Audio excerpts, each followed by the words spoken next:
Hello दोस्त, स्वागत है आपको फोरेमा स्टडी पर।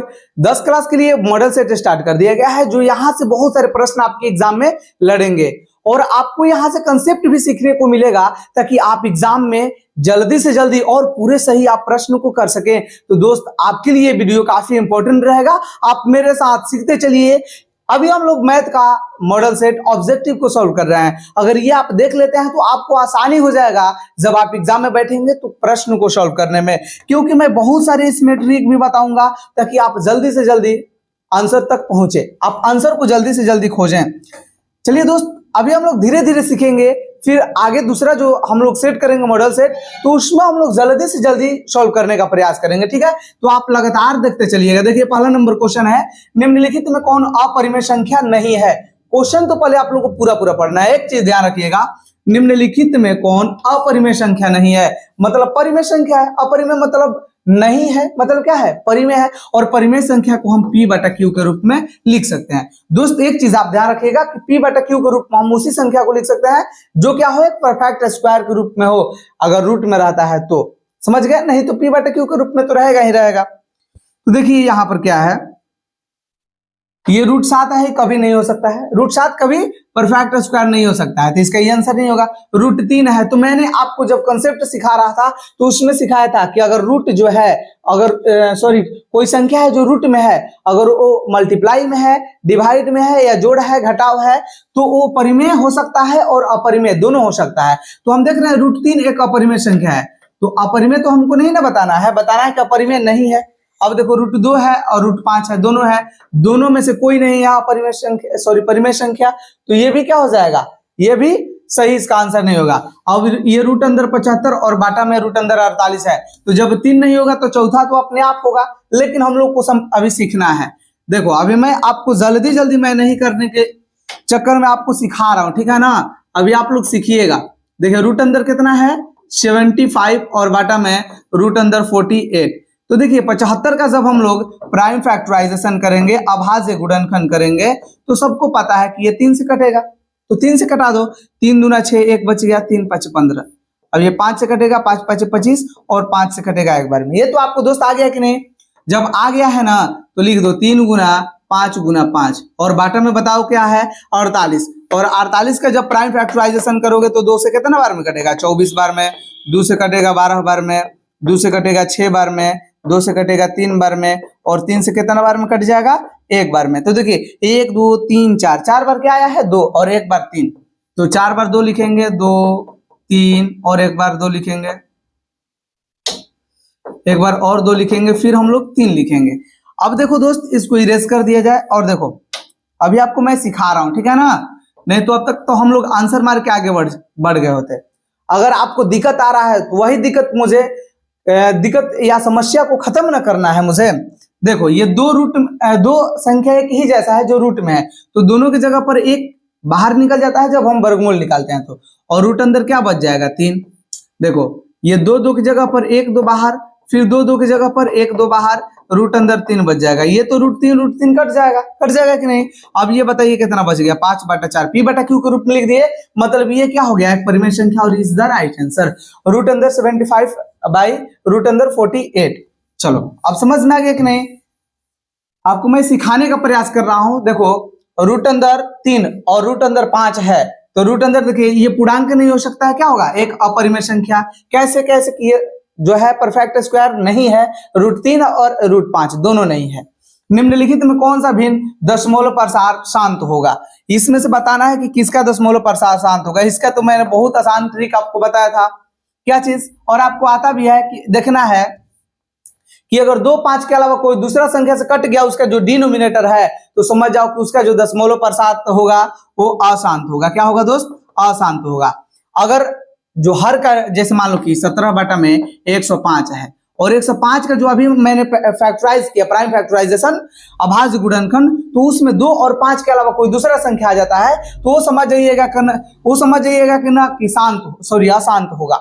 क्या होगा, अशांत होगा। लेकिन सिर्फ 2 और 5 आता है, 2 और 5 में से 2 और 5 के अलावा कोई दूसरा अब नहीं आता है, तो उस समय समझिएगा कि वो क्या होगा, शांत होगा। अभी अब मैं आपको ये प्रश्न को जब समझा रहा हूं तो आपको पूरा समझ में आ जाएगा। देखो, जैसे 17 बाटा में 105 है, तो नीचे वाला जो डिनोमिनेटर है मतलब हर है उसका आप लोग को कुछ मत कीजिएगा, सिर्फ प्राइम फैक्टराइजेशन कर दीजिएगा। बताओ क्या इस चीज से कटेगा, 3 से 3 तिया 9, 3 बार में कटेगा, कटेगा ना, 1 बच गया, 1 पे 5 15, 3 5 15, 5 से कटेगा, 5 से 35 और ये 7 से एक बार में। देखो ये तो एक 3 आ गया अलग से, हमको चाहिए क्या, सिर्फ 2 और 5, 2 और 5 के अलावा 3 और 7 ये दोनों आ गया है, मतलब ये क्या है, अशांत है। और हमें क्या बताना है, शांत। तो अब चलो शांत, ये देखो 3 7 21, ये 3 से भी ये भी कटेगा तो ये भी नहीं होगा, नहीं ये होगा। ये 88 है तो बताओ 11 से कटता है ना, 11 से कटेगा तो ये भी नहीं होगा। ये 160 है तो 160 का दोस्त अब देखो यहीं पर आपको पूरा पूरा समझ में आ जाएगा।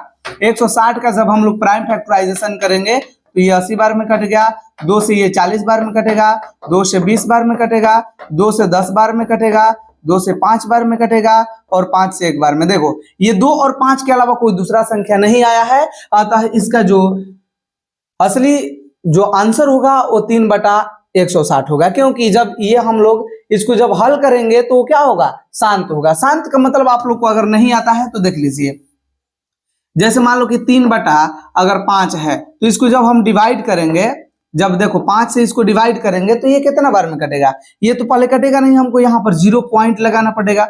ये 5 6 30 और ये पूरा पूरा क्या हो जाएगा दोस्त, कट जाएगा। इसी को हम लोग बोलते हैं शांत। अब अशांत का मतलब क्या होता है, तो जैसे देखो 3 को हमें डिवाइड करना होता 7 से, क्या करना होता 7 से।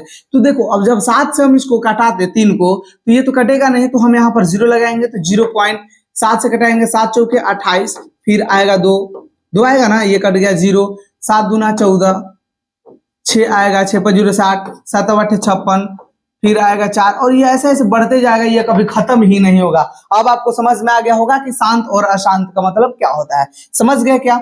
देखिए जब ये आगे बढ़ते जाएगा कभी ये खत्म ही नहीं होने वाला है, उसको अशांत कहेंगे। और शांत किसको कहेंगे, तो एक बार ये रुक जाएगा मतलब ये पूरा पूरा क्या हो जाएगा, कट जाएगा दोस्त। तो आप शांत और अशांत में कभी आप फंसेंगे नहीं, आपको पूरा पूरा एकदम क्लियर हो गया होगा।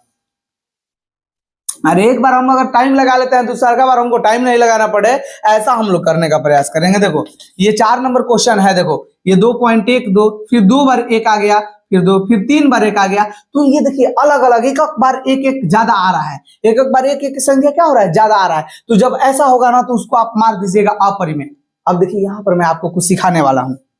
देखिए अगर यही 2.12 डॉट डॉट डॉट आगे रहता तो इसको हम कहते ना कि तुम परिमेय हो भाई, क्या हो, तुम परिमेय हो। लेकिन अगर यही 2.12 फिर 2 बार 1 2 फिर 3 बार 1 2 ऐसे ऐसे मतलब आ रहा है, मतलब कुछ अलग अलग आ रहा है, तो इस प्रकार के दशमलव प्रसार को हम लोग बोलेंगे कि तुम अपरिमेय हो। अगर ऐसा रहता है तो उसको हम P/Q के रूप में नहीं लिख सकते हैं। जबकि ये अगर ऐसा है, जैसे देख लो 2.12 तो ये 2 पॉइंट क्या हो जाएगा, 1 2 के ऊपर रेकरी हो जाएगा, इसके ऊपर बार लगा देंगे क्योंकि इसका बार बार रिपीटेशन हो रहा है। तो ये हो जाता है कितना 2 पॉइंट,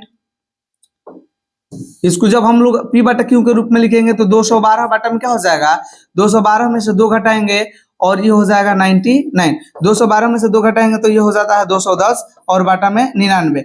ये अगर आपको सीखना है तो मैंने बेसिक वाला में सिखाया है कि इसको कैसे हम लोग अगर टर्मिनेटिंग वाला है तो उसको कैसे हटाएंगे, डेसिमल वाला है तो सब चीज मैंने सिखाया है।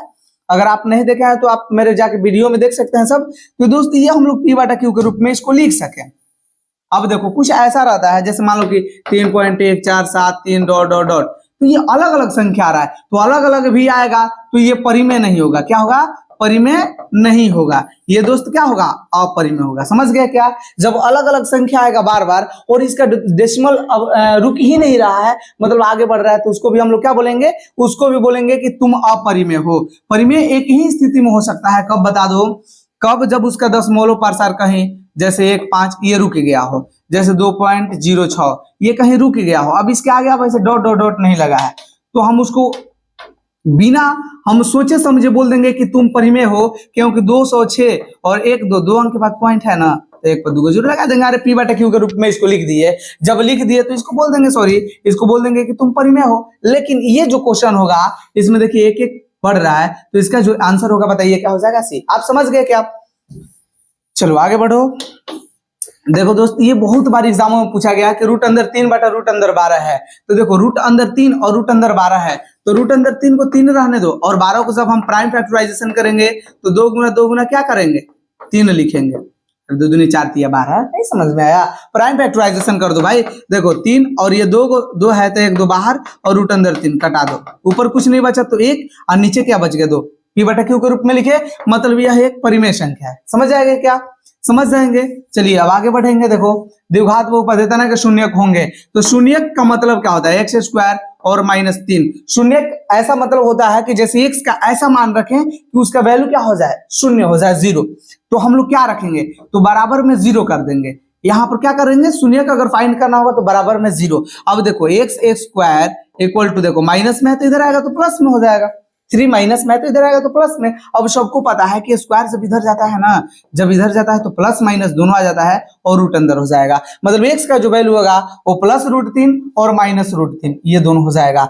इसका मतलब क्या कि जैसे स्क्वायर करना है तो हम रूट अंदर 3 रखेंगे प्लस में तो भी इसका मान 0 आएगा। थोड़ा चेक कर लिया जाए, जैसे रूट अंदर 3 हम रख दिए कहाँ? x की जगह पर ये प्लस वाला रख दिए तो इसका स्क्वायर और -3, समझ गए? तो जब हम देखो रूट अंदर 3 का स्क्वायर करेंगे तो 3 हो जाएगा। अरे देखो स्क्वायर और रूट कट जाता है तो इसका 3 हो गया, -3 बराबर में 0। समझ गए? अब देखो अगर हम लोग माइनस रखना चाहेंगे, माइनस रूट अंदर 3 रखेंगे और इसका स्क्वायर करेंगे फिर -3, तो -3 का स्क्वायर, -3 का देखो माइनस का स्क्वायर करेंगे तो ये प्लस हो जाएगा और रूट अंदर 3 का स्क्वायर करेंगे तो क्या हो जाएगा? रूट अंदर 9 और -3, 9 परफेक्ट स्क्वायर है और इसका वैल्यू कितना हो जाएगा? 3 -3, 3 में से 3 घटेगा 0। तो इस प्रकार हम प्लस माइनस दोनों रखते हैं। क्या समझ गए आप? आपको अगर समझ में आ रहा होगा, मैं एकदम धीरे धीरे समझा रहा हूं ताकि जिसको मैथ में पूरा एकदम दिक्कत है तो उसको भी ना दिक्कत हो, और जिसको अच्छा है तो उसका तो एकदम बहुत अच्छा हो जाएगा। देखो निम्नलिखित में कौन बहुपद नहीं है? तो देखो दोस्त बहुपद मैंने बताया था कि जब चर राशि का एक जो पावर हो होल नंबर में हो, चर राशि कैसा हो? Whole number. और उस समय मैंने बताया था, देखो अब हम लोग देखते देखते कैसे पहचानेंगे। जैसे देखो चर राशि है, अगर कहीं रूट में दिखाई दिया बहुपद नहीं, अगर ये बाटा में दिखाई दिया, अगर चर राशि कहीं बाटा में दिखाई दिया बहुपद नहीं, अगर चर राशि के पावर में कहीं निगेटिव में कोनो संख्या दिखाई दिया बहुपद नहीं, अगर चर राशि के पावर n/m मतलब फ्रैक्शन के रूप में दिखाई दिया बहुपद नहीं। ये 4 स्थिति में कभी बहुपद नहीं होता है। समझ गए क्या? चर राशि होता क्या है? तो जिसको a b c d x y z, जिसका वैल्यू क्या हो? वेरियस हो, जिसका वैल्यू बदलते रहता हो, उसको हम लोग चर राशि कहते हैं। तो चर राशि इसमें बता दो क्या हो जाएगा? x, और x हम लोग देख रहे हैं रूट में, तो रूट में कभी नहीं रहना चाहिए। इसका आंसर क्या हो जाएगा? ये बहुपद नहीं है, ये बहुपद नहीं है, ये बहुपद है। और इस बहुपद को दोस्त कहेंगे हम लोग शून्य बहुपद। क्या बोलेंगे? जीरो पॉलिनोमियल बोलेंगे। चलो इसको हम लोग हटा देते हैं और 7 तक आप लोगों को तो मैंने अच्छे तरीका से सिखा दिया है। चलो आगे बढ़ेंगे। देखो दोस्त अब 8 नंबर क्वेश्चन, देखो क्या कर रहा है। कौन रेखीय बहुपद व्यंजक है?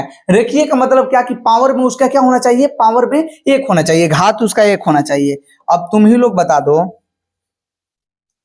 देखो ये तो पहले बहुपद नहीं है, मैं यहां से आप लोग को छांट के बताने का प्रयास कर रहा हूं ताकि आप लोग समझ सके। देखो ये कभी बहुपद नहीं होगा, क्यों? क्योंकि वो नीचे है। अरे चर राशि नीचे है।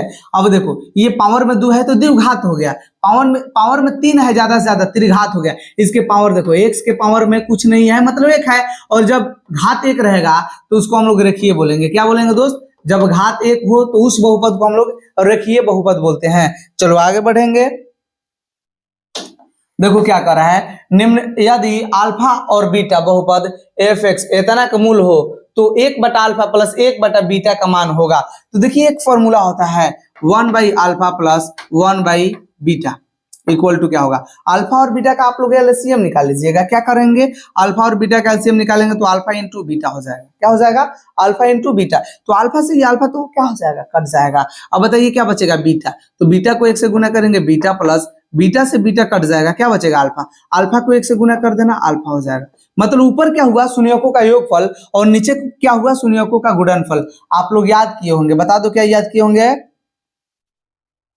आप लोग को याद होगा कि शून्यकों का योगफल -b/a होता है, और ये भी याद किए होंगे कि शून्यकों का गुणनफल क्या होता है? तो ये होता है c/a। पहला गुना चौथा, दूसरा गुना तीसरा होता है। मतलब दूर का रिश्ता दूर से और नजदीक का रिश्ता नजदीक से, तो ये दोनों क्या हो जाएगा? कट जाएगा। ऊपर क्या बचेगा? -b, और नीचे क्या बचेगा? c। थोड़ा सा आप लोग सोचिएगा कि जो द्विघात बहुपद आपको मैंने दूसरा चैप्टर बताया था, उसमें द्विघात बहुपद उसका व्यापक रूप मैंने बताया था ax² + bx प्लस सी। तो देखिए जो एक्स स्क्वायर का गुणांक होता है वो ए होता है, जो एक्स का गुणांक होता है वो बी होता है, और सी जो होता है अचर पद होता है। तो यहाँ पर देखिए जो बी हमको लिखना है, बी क्या होता है, एक्स का गुणांक होता है। तो यहाँ पर देखिए कौन सा हम लोग एक्स ये वाला कर रहे हैं, तो यहाँ पर एक्स है, इसमें गुणांक हमको कोई न्यूमरल वैल्यू नहीं दिख रहा है, मतलब इसका गुणांक क्या होगा, एक होगा। जब कोई न्यूमरल वैल्यू ना हो तो उसका मान क्या हो जाता है, एक, और ये -2 से रहेगा तो माइनस लिखेंगे। देखो यहाँ पर अगर प्लस रहेगा तो प्लस का तो प्लस 1 लिख दिया, लेकिन ये माइनस तो लिखा है अपना। अब देखो सी का जो मान है अचर पद इसमें कितना है, 1 है, तो हम लोग 1 लिखेंगे। देखो सी क्या होता है, प्लस सी, तो सी का मान क्या है 1, तो हम लोग 1 लिखेंगे। -1/1 मतलब क्या हो जाएगा, -1, और -1 is the right answer, B इसका। समझ गए? चलो आगे बढ़ेंगे। अरे इतना मैं आसानी से सिखा रहा हूं कि आप लोग कभी भूलेंगे नहीं। अगर एक बार आप सीख जाते हैं, अगर एक बार आप सीख जाते हैं तो दोबारा आप भूलेंगे नहीं, आपको पूरा अच्छे तरीका से समझ में आ जाएगा। देखो दोस्त 10 नंबर क्वेश्चन कह रहा है कि ए का मान जिसके लिए समीकरण ax - y = 2 और 6x - 2y, और इसमें कुछ लिखा है 2y = 3 का एक अद्वितीय हल हो। मैंने अद्वितीय हल के लिए बताया था। अद्वितीय हल मतलब क्या चीज, कि उसका एक हल हो। और एक हल क्या रहेगा, जब बताइए कि जब वो a1/a2 not equal to b1/b2 और नॉट इक्वल टू c1/c2। मैंने बताया था कि इसका क्या होता है, इस स्थिति में एक ही हल होता है तो वो लेबर बनेगा। मैंने ट्रिक बताया था कि जब ये नहीं पढ़ने वाला रहेगा तो क्या होगा, वो लेबर बन सकता है, उसका तो एक ही ना काम है कि लेबर बनेगा। ये नॉट इक्वल टू का मैंने बताया था कि नहीं पढ़ेगा। आप पीछे वाले वीडियो जाके देखेंगे तो इससे आपको पूरा पूरा एकदम समझ में आ जाएगा, क्लियर। तो देखिए इसका एक ही हल रहता है कि वो लेबर बनेगा, मतलब एक हल के लिए ये दोनों में से कोई नहीं बराबर रहेगा। अब देखो करेंगे क्या, तो देखो हमको ए फाइंड करना है, तो एक जो दिया है एक जो नहीं दिया है उससे हम लोग फाइंड कर लेंगे। तो देखो पहला का टर्म दिया है, दूसरा पहलका का नहीं दिया है, और यहाँ पर देखिए दूसरा का दिया है। पहलका का दिया है यहाँ पर, दूसरा का नहीं दिया है। तो जो दिया है और नहीं दिया है उससे हम लोग फाइंड करेंगे। अभी नहीं समझ में आया। देखो जो ये ए एक्स है, ये हमको ए तो फाइंड करना है, तो एक जो दिया है ये वाला टर्म ले लेंगे, और दूसरा का हम लोग बी वाला ले सकते हैं, नहीं तो सी वाला, कोई भी एक रखेंगे, उसके बाद बन जाएगा। तो देखो ये क्या लिखेंगे, एक्स का गुणांक क्या है, ए है, तो a1/a2, तो a1 की जगह पर क्या है, ए है। अब बाटा में a2 की जगह पर क्या है, देखो इस समीकरण में a2 की जगह पर x का गुणांक क्या है, 6, तो a1/a2 not equal to b1 का बताइए क्या हो जाएगा। इसमें b1 का क्या हो जाएगा, यहाँ पर y का गुणांक कुछ नहीं दिख रहा है, मतलब 1 है, और 1 कैसा, तो प्लस में कि माइनस में, तो माइनस में, क्यों माइनस है। तो दोस्त ये क्या हो जाएगा, -1 बटा में b2 को बताइए क्या हो जाएगा, b2 क्या हो जाएगा, -2, तो ये लिखेंगे -2। इसको कटा दीजिए, माइनस माइनस कट जाएगा। अब देखो 2 से ये कट जाएगा कि नहीं, 2 3 6, 3 बार में नीचे नीचे भी कर सकता है। अब देखो ए को क्रॉस मल्टीपल करेंगे, ए को यहाँ पर कुछ नहीं है तो ए होगा नॉट इक्वल टू, 3 को 1 से गुना करेंगे 3, मतलब ए का मान कभी 3 नहीं हो सकता है। नॉट इक्वल टू क्या लिखा है, नॉट इक्वल टू 3, ये इसका आंसर हो जाएगा। समझ गए क्या, नॉट इक्वल टू 3, तो ये ए का मान कभी 3 नहीं होगा, 3 के अलावा कुछ दूसरा हो सकता है, 3 के अलावा कुछ दूसरा रखने से वो हो जाएगा। समझ गए क्या। अब देखो किसी वृत्त की परिधि 462 सेंटीमीटर है, कितना है, 462 सेंटीमीटर है, तो इसकी त्रिज्या होगी। अब आपको पता होगा कि वृत्त की परिधि क्या होती है, 2πr, और इसका वैल्यू कितना दिया, 462। इसमें हमें ज्ञात करना है त्रिज्या, मतलब रेडियस, r का मान ज्ञात करना है। तो ये हो जाएगा 2 गुना पाई का मान क्या होता है, 22/7 गुना r equal to 462। r equal to देखो 462 जो गुना में है, देखो अब जो भागा में है ये कहाँ आ जाएगा, गुना में, और जो गुना में है, जैसे 2 देखिए गुना में है ऊपर है तो ये नीचे, और 22 भी कहाँ आ जाएगा, नीचे आ जाएगा। समझ गए क्या।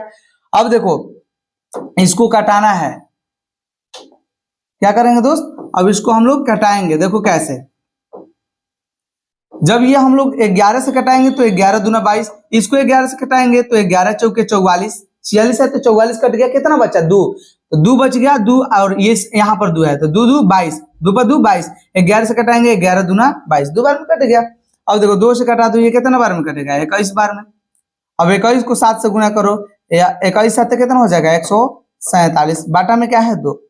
अब ये तो 147/2 तो ऐसा ऑप्शन है नहीं, डेसिमल में दिया है, तो इसको 2 से कटा देंगे। देखो 2 7 14, 2 7 14, ये 7 बच गया, 2 तिया दोस्त कितना हो जाएगा, देखो 2 7 14, 2 3 6, 1 बच गया, 1 5 0 10, मतलब 2 5 10। इसको जब डिवाइड करोगे तो 73.5 आ जाएगा। 73.5 सेंटीमीटर। ये भी देख लीजिएगा कि यूनिट सेंटीमीटर में है, तो ये सेंटीमीटर है ना, नहीं तो यहाँ पर मीटर दे देगा, फिर ऐसा ही ऑप्शन दे देगा उधर आगे मीटर में, सॉरी सेंटीमीटर में चाहे मीटर में। तो यूनिट को भी आपको देखना है, समझ गए? नहीं तो आपका सही बनाया हुआ क्वेश्चन एक गलत हो जाएगा। चलिए आगे बढ़ो। अब देखो ये क्वेश्चन कह रहा है कि इतना के शून्यक है, तो शून्यक दोस्त ज्ञात करने के लिए आप लोग को एक्स का वैल्यू एक्स का वैल्यू उसमें पुट कर देना है, और एक्स का वैल्यू जब पुट करेंगे ना 0 आ जाएगा तो समझिएगा वही उसका मान है। और हम लोग कैसा रखेंगे मान, तो जो आसान रहता है, जैसे देख लो -1 रख दिए, तो -1 यहाँ पर क्या है, एक्स स्क्वायर, थोड़ा ब्लैक कलर से लिख दें ताकि देखिए आप लोग को, देखो एक्स स्क्वायर प्लस 3x और प्लस क्या है 2 है, ये शून्यक। तो देखो इसको शून्यक हम लोग फाइंड करेंगे, तो कोई वैल्यू रखिए, जैसे एक्स स्क्वायर है तो एक्स की जगह पर ये -1 रखिए, तो -1 का हम लोग क्या करेंगे दोस्त, -1 का हम लोग पहले स्क्वायर करेंगे, क्योंकि एक्स का स्क्वायर है प्लस 3 गुना एक्स की जगह पर बताइए क्या रखना है -1, फिर +2 है तो +2 रखेंगे, ठीक है। जहां जहां एक्स है जगह माइनस रख दिए, -1 रख दिए, -1 का स्क्वायर 1 हो जाएगा, क्योंकि -1 का स्क्वायर का मतलब क्या कि -1 गुना -1, माइनस माइनस प्लस 1 को 1 से गुणा करेंगे 1, तो मतलब +1 हो जाता है जब कोई संख्या निगेटिव हो तो उसको स्क्वायर करेंगे। तो अब देखो प्लस को माइनस से गुणा करेंगे -3 को 1 से गुणा करेंगे 3, और ये +2 है तो +2, समझ गए। अब देखो ये गो और ये 2 गो दोनों प्लस में है, तो 2 गो एगो कितना हो जाएगा 3 गो, और -3 गो, तो 3 में से 3 घटेगा 0, मतलब एक आंसर हमको मिल गया कि ये क्या होगा -1। तो -1 जिसमें है यही अब सही होने वाला है, बाकी ये तो 2 ऑप्शन अब क्या हो गया, कट गया। अब या तो -2 हो सकता है, नहीं तो 2 हो सकता है। तो अब बताइए 2 रखने में आसान है कि -2, तो आप तो कहिएगा सर 2 रखने में हमको आसान ही लग रहा है, -2 रखेंगे तो ज्यादा हमको माइनस से इधर उधर हमको करना पड़ेगा, तो आप प्लस वाला रख के चेक लो, अगर ये नहीं आएगा तो ये फिक्स है कि ये आंसर इसका आंसर हो गया। अब देखो रखेंगे कितना, 2 रखो, एक्स की जगह पर 2 रखो, तो 2 का ये क्या हो जाएगा स्क्वायर, प्लस ये 3 गुना 2 प्लस 2, देखो 2 का स्क्वायर 4 प्लस 3 दूनी 6 प्लस 2, तो बताइए 6 4 10 और 2 कितना हो गया 12, तो ये 12 निगेटिव मतलब सॉरी 0 नहीं आया, तो ये भी इसका आंसर नहीं होगा, ये इसका क्या हो जाएगा, आंसर हो जाएगा सही। थोड़ा चेक कर लेते हैं नहीं, अगर एक चेक करने के बाद 0 आ गया है तो -2 वाला चेक कर ले, चेक करना है सिर्फ, ऐसे तो आंसर हमको पता चल गया है। -2 रखेंगे यहाँ पर, तो -2 का क्या हो जाएगा स्क्वायर प्लस 3 गुना -2 और +2 है, तो -2 का स्क्वायर क्या हो जाएगा 4, अरे माइनस का स्क्वायर अभी तो मैंने बताया, प्लस और 2 का स्क्वायर 4 होता है, प्लस को माइनस गुना करेंगे माइनस, 3 को 2 से गुना करेंगे 6, और +2 है तो +2, 4 को 2 को जोड़ दो 6, क्योंकि इसके पहले कुछ नहीं रहता है तो क्या रहता है प्लस, तो 4 को 2 को 6 को और -6 कितना हो जाएगा 0, तो ये इसका क्या हो जाएगा आंसर। मतलब आप वैल्यू पुटिंग करके बनाएंगे तो आप जल्दी बना सकते हैं, नहीं तो आपको गुणनखंड करके भी आपको आंसर लाने आएगा। गुणनखंड करने के लिए मैंने एक वीडियो बनाया है जो 3-4 मिनट का लगभग है, उससे आप लोग बना सकते हैं। देखो बहुत आसान है, इसमें क्या कह रहा है ना कि ये 3 दिया है, 5 दिया है, 4 दिया है, 3 है, 2 है, 3 है, 1 है, 3 है, का बहुलक बताइए। तो बहुलक निकालना बहुत आसान होता है, जो ज्यादा बार आता है ना वही बहुलक होता है। बताओ कौन ज्यादा है, 3 1 2 3 बार आया है, और 2 कितना बार, 1 बार, मतलब 3 ही ज्यादा बार आया है, तो इसका बहुलक क्या हो जाएगा डी, इसका मतलब आंसर सही हो जाएगा 3 इसका बहुलक हो जाएगा। क्या आप समझ गए, बहुलक जो ज्यादा बार आता है। अब देख लो एक चीज यहाँ पर आपको गड़बड़ कर देता, अगर देख लो 3 भी 3 बार आया, 3 भी कितना बार आया, जैसे 1 2 3, 3 भी 3 बार आया, और 2 भी 3 बार आया, समझ गए क्या, 2 भी कितना बार आया 3 बार, 1 बार 1 5 7 ऐसे ऐसे कुछ अलग आ गया। तो हम देखो 3 बार 3 भी आया और 3 बार 2 भी आया है, तो हम लोग बहुलक कब क्या लिखेंगे, तो क्या करेंगे ना कि 3 को भी हम लोग लिखेंगे और 2 को भी लिखेंगे, और दोनों को जोड़ के और 2 से डिवाइड कर देंगे, तो 3 2 कितना हो जाएगा 5 बाटा में 2, 5 बटा 2 का मतलब क्या कि 2 दूनी 4, 2 5 10, 2 कितना हो जाएगा 2.5। तो जब इस समय ऐसा आ जाएगा स्थिति कि जब 2 एक ही जैसे संख्या बराबर आ जाए तो बहुलक हम लोग ना लिख पाए, तो उस समय दोनों को जोड़ दीजिएगा और 2 से डिवाइड कर देना, बहुलक आपको पता चल जाएगा। देखो दोस्त ये बहुत आसान आया है, सेक 30 डिग्री का मान बताइए। तो आपको ये तो ज्ञात करने के लिए, फाइंड करने के लिए मैंने 3 तरीका बताया है कि आप कैसे कोई भी अगर त्रिकोणमितीय वैल्यू है तो जल्दी से जल्दी लिखेंगे। देखिए यहाँ पर है सेक 30 डिग्री का मान, तो सेक 30 डिग्री का मान होता है 2 बटा में रूट 3। ये आप डायरेक्ट याद करके मार सकते हैं, कोई ज्यादा ये डिफिकल्ट नहीं है। दो त्रिभुज के सर्वांग सम तब कहे जा सकते हैं जब उनके क्या हो, समान आकार हो, समान माप हो, मतलब साइज और शेप दोनों ये बराबर होना चाहिए, तब जाके त्रिभुज क्या होंगे, तब जाके त्रिभुज सर्वांग सम होंगे। तो चलिए 16 नंबर क्वेश्चन देखेंगे क्या कह रहा है। tan a बराबर क्या होगा, तो देखिए एक फॉर्मूला होता है tan a square a equal to sec a square a और -1। तो अब पता है आपको कि स्क्वायर जब इधर जाएगा तो क्या हो जाएगा, रूट हो जाएगा। तो ये बताइए क्या हो जाएगा, tan a equal to root अंदर ये हो जाएगा sec a स्क्वायर a और -1। ये डायरेक्ट फॉर्मूला है और ये इसका क्या हो जाएगा, आंसर हो जाएगा 16 नंबर का। तो चलिए अब हम लोग 17 नंबर क्वेश्चन को देखेंगे। अगर ये सब फॉर्मूला आप सीखना चाहते हैं तो आप पीछे के वीडियो को देख सकते हैं, मैंने सब सिखाया है। चलो दोस्त अब हम लोग देखेंगे 17 नंबर क्वेश्चन, बहुत आसान है। देखिए क्या कर रहा है, दो वृत्त का व्यास 9 सेंटीमीटर और 7 सेंटीमीटर है, उनके क्षेत्रफल का अनुपात होगा। तो देखिए व्यास जब दिया है तो इसका त्रिज्या निकाल लो, जब व्यास दिया है तो त्रिज्या निकाल लेना है सबसे पहले। तो देखो व्यास इसका दिया है कितना, d इक्वल टू 9 और एक d इक्वल टू कितना दिया है 7। ये d1 मान लीजिए, d2 मान लीजिए। बताइए कि इसमें r1 क्या हो जाएगा, इसमें बता दो दोस्त, r1 इक्वल टू कितना हो जाएगा, तो 9/2 और यहाँ पर r2 कितना हो जाएगा, r2 कितना हो जाएगा तो 7/2।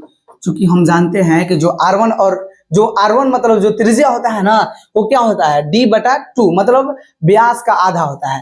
तो व्यास को हम लोग आधा कर देंगे, मतलब 9/2 और ये 7/2 हो जाएगा। अब आपको कुछ करने की जरूरत नहीं है, क्षेत्रफल का जो अनुपात निकालना है इसका आप लोग को स्क्वायर कर देना है। तो 9/2 का क्या करेंगे, 9/2 का स्क्वायर और बटा में 7/2 का स्क्वायर। बताइए 9 का स्क्वायर 81 और 2 का स्क्वायर 4 बटा में, 7 का स्क्वायर 49 बटा में 2 का स्क्वायर 4। ये 4 से 4 कट जाएगा, क्या हो जाएगा 81/49 हो जाएगा। 81/49 ऐसा दिया है, 81/49 इसका डी नंबर आंसर हो जाएगा। समझ गए क्या, इसको इरेज कर दिया जाए। देखिए जो कोई भी वृत्त का जो क्षेत्रफल का अनुपात होगा, क्षेत्रफल का जो अनुपात होगा वो क्या होगा ना कि त्रिज्या के जब हम लोग स्क्वायर कर देंगे, जो त्रिज्या रहेगा उसका स्क्वायर कर देंगे तो उसके अनुपात के इक्वल हो जाएगा, जो क्षेत्रफल का अनुपात होगा। समझ गए क्या, मतलब त्रिज्या का स्क्वायर कर देंगे और उसका जो अनुपात होगा वही क्षेत्रफल का अनुपात होगा। और जब क्षेत्रफल दिया रहेगा, क्षेत्रफल, और पूछेगा कि आप व्यास बताइए या त्रिज्या बताइए, त्रिज्या का अनुपात बताइए, तो आपको इसको कुछ नहीं करना है, स्क्वायर रूट फाइंड कर देना बस। समझ गए क्या, जब परिधि भी पूछेगा तो उस समय भी आपको स्क्वायर रूट निकाल देना है, हो जाएगा। निम्नलिखित में कौन अपरिमेय नहीं है, उसी के जैसा पहला नंबर क्वेश्चन जैसा था। अपरिमेय नहीं है मतलब परिमेय है, और परिमेय तो ये हो नहीं सकता है, कैसे परफेक्ट स्क्वायर नहीं है। 24 भी परफेक्ट स्क्वायर नहीं है, 35 भी परफेक्ट स्क्वायर नहीं है, 121 तो है, 11 का स्क्वायर 11 11 121, तो ये क्या हो जाएगा, एक परिमेय संख्या। तो ये पूछ रहे हैं अपरिमेय नहीं है मतलब परिमेय है।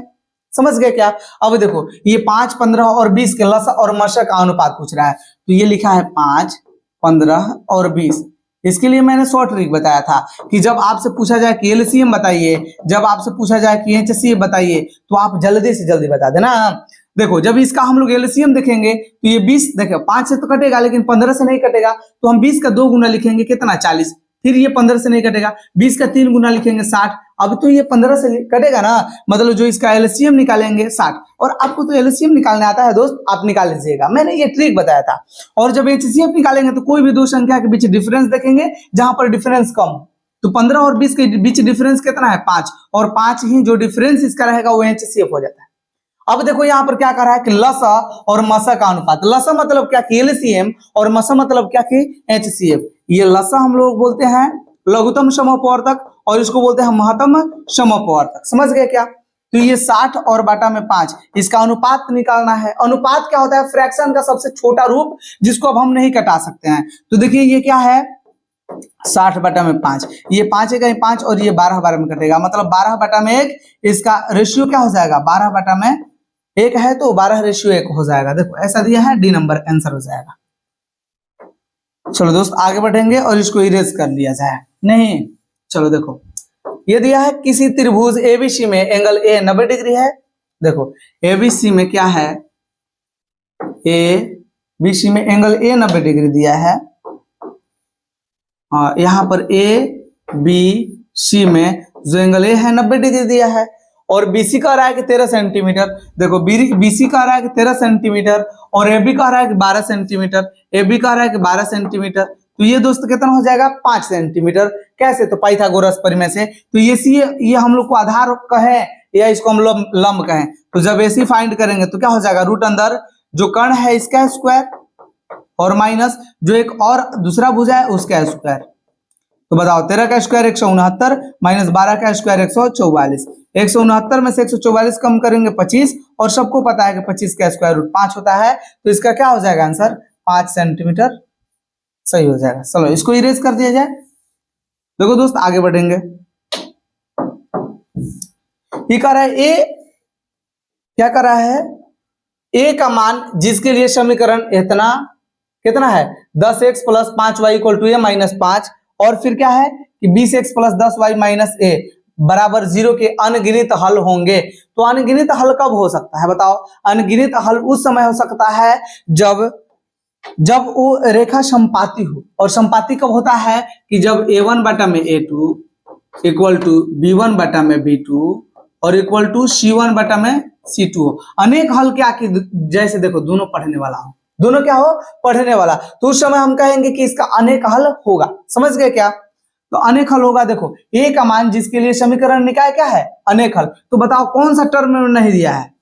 c1 बटा c2 नहीं दिया। अरे इसको ए को फाइंड करना है, c1 बटा c2 नहीं दिया है। अब देखो ये कैसा किया है, बराबर को उस साइड 0 लिखा है, जबकि ये ए वाला जो सी वाला टर्म है वो उस साइड रखा है। तो उसको हम लोग सबसे पहले क्या करेंगे कि इस साइड लाएंगे। देखो क्या है 10x और क्या है 10x plus 5y plus 5y, और देखो ये a प्लस में है और माइनस 5 ये भी माइनस में है, तो दोनों उस साइड है। तो हम लोग पहले इस साइड लाएंगे, दोनों एक जैसा इक्वेशन होना चाहिए। तो माइनस a और प्लस 5 हो जाएगा। देखो ये प्लस में था तो इस साइड आएगा माइनस में, और ये माइनस में है तो प्लस में, बराबर में क्या हो गया 0। अब देखो यहाँ पर क्या है तो 20x प्लस 10y और माइनस a बराबर में 0। तो देखिए कौन सा फाइंड हमको करना है, तो सी वाला टर्म। कौन फाइंड करना है? सी वाला टर्म में, मतलब ए है, एक इसमें है सी वाला टर्म में है। तो एक जो दिया है एक नहीं दिया है। तो कोई भी दिया है, जैसे मान लो कि a1 बटा a2 ले सकते हैं, नहीं तो b1 बटा b2 कोई भी रखिए। जैसे मान लो कि a1 बटा a2 रख रहे हैं तो 10 बटा क्या हो जाएगा 20 इक्वल टू a1 बटा a2 इक्वल टू c1 बटा c2 रखिए। तो c1 बताइए क्या हो जाएगा, ये टोटल रखेंगे माइनस a प्लस 5 और बाटा में माइनस, बस यही करना है। क्रॉस मल्टीपल कर दीजिए। 10 को माइनस ए से गुना करेंगे तो माइनस क्या हो जाएगा, प्लस को माइनस से करेंगे माइनस, 10 को ए से करेंगे 10a इक्वल टू 20 को माइनस ए से करेंगे तो माइनस 20a, और देखो प्लस प्लस प्लस हो जाएगा। 20 को 5 से गुना करेंगे 100 हो जाएगा। अब देखो माइनस जब 20a इस साइड से हम इस साइड लाएंगे तो ये 10a तो इस साइड रहेगा, उसी साइड मतलब माइनस में है। लेकिन ये जब माइनस 20 माइनस में है और ये इस साइड आएगा तो ये प्लस में हो जाएगा। क्या हो जाएगा प्लस में 20a हो जाएगा इक्वल टू में 100 है। देखो 20 पचे 100 है। अब देखो जब 10a और 20a ये दोनों को जब हम जोड़ेंगे घटाएंगे तो बताइए कितना आ जाएगा 10a आ जाएगा, क्योंकि 20 को ये क्या है प्लस में और ये माइनस में, एक प्लस में एक माइनस में तो घटेगा बड़ा में से छोटा। तो 20 में से 10 घटाएंगे 10 और 20 का साइन है प्लस, तो प्लस हो जाएगा इक्वल टू 100। अब देखो a इक्वल टू क्या हो जाएगा 100 और बाटा में देखो गुना में है तो ये भागा में आ जाएगा 10 दाम में 100, 10 इसका क्या हो जाएगा आंसर। a का वैल्यू इसमें देखो 10 आया है और ये क्या हो जाएगा 10 जब रखेंगे तो इसका अनगिनत हल होगा। चलो इसको इरेज कर दिया जाए। चलो दोस्त आगे बढ़ेंगे। देखो क्या कर रहा है, समीकरण निकाय इतना और इतना के अनगिनत हल होंगे तो के का मान ज्ञात कीजिए। देखिए कौन सा टर्म नहीं दिया है, तो बी वाला टर्म नहीं दिया है, तो हम लोग एक तो बी वाला टर्म रखेंगे और या तो एक हम ए वाला रखें, नहीं तो सी वाला, कोई भी रखिए आंसर आ जाएगा। चलो देखो ए वाला रखिए, यहां पर इसका गुणांक कुछ नहीं है तो क्या है 1, तो a1 अब बटा में a2, a2 बताइए x का गुणांक कितना है यहाँ पर 5, a1 बटा a2, मतलब पहले x का गुणांक यहाँ पर लिखे। देखो x का गुणांक कुछ नहीं 1 है, यहाँ पर x का गुणांक क्या है 5 है, तो ये 1 बटा 5 a1 बटा a2। अब देखिए एक तो जो दिया था वो हम लोग लिख लिए, एक जो गुणांक नहीं दिया है, जैसे देखो y का गुणांक मतलब b वाला टर्म में नहीं दिया है, तो यहाँ पर बताइए क्या लिखेंगे, b1 का मान रखेंगे के, सॉरी यहाँ पर b1 का मान क्या रहेगा 2, देखो b1 का मान क्या रहेगा 2 रहेगा, और बटा में b2 का मान क्या रहेगा k, देखो a1 बटा में a2 b1 बटा में b2, तो b1 का मान 2 और b2 का मान k। समझ गए, क्रॉस मल्टीपल कर दो, k को 1 से गुना करेंगे k और 5 को 2 से गुना करेंगे 10, के का वैल्यू कितना आ जाएगा 10, यहाँ पर के का मान 10 हो जाएगा। समझ गए क्या? देखो कह रहा है कि यदि रेखाएं एक बिंदु पर प्रतिच्छेद करती है तो वह बिंदु दोनों समीकरण का, देख लो क्वेश्चन क्या कर रहा है कि यदि रेखाएं एक बिंदु पर प्रतिच्छेद करती है, जब रेखाएं एक बिंदु पर प्रतिच्छेद मतलब एक दूसरे को जब काटती है तो वह बिंदु दोनों समीकरण का क्या कहलाएगा? अद्वितीय हल कहलाएगा कि अनेक हल की कोई हल नहीं कि इनमें से क्या कर रहा है? सभी। इसको हटा दिया जाए, पहले का है। देखो ये क्या होगा कि जब एक हल काटेगा तो इसका एक हल होगा, तो एक हल मतलब क्या कि अद्वितीय हल। क्या होगा? अद्वितीय मतलब इसके जैसा आप दूसरा नहीं, मतलब इसका सिर्फ एक हल है। चलो अब देखो 24 नंबर में कह रहा है निम्नलिखित में कौन समीकरण इतना का हल समुच्चय है, मतलब ये कौन एक इसका मान हो सकता है।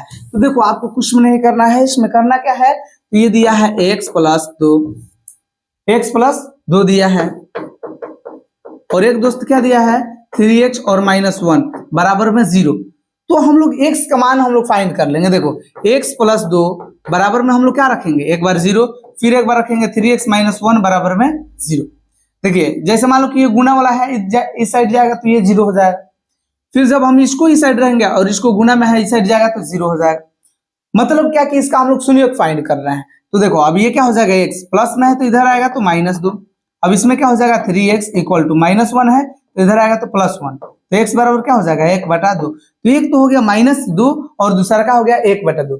ऐसा देखो कौन है -2 और 1/2, -2 तो है, लेकिन 1/2 हमको सॉरी 1 यहाँ पर 3 देखो गुणा में है तो 3 कहाँ आ जाएगा, भागा में ना, 1/3 भागा में आ जाएगा। तो x का वैल्यू एगो क्या आया 1/3 और एक -2, तो -2 और 1/3 कौन सा आंसर हो रहा है, आंसर बी इसका आंसर सही है। समझ में आ गया? चलो दोस्त अब 25 नंबर क्वेश्चन देखेंगे। निम्नलिखित समुच्चय में किस समय द्विघात समीकरण x² - 5 के मूल होंगे। तो मूल अब बताओ कैसा होगा।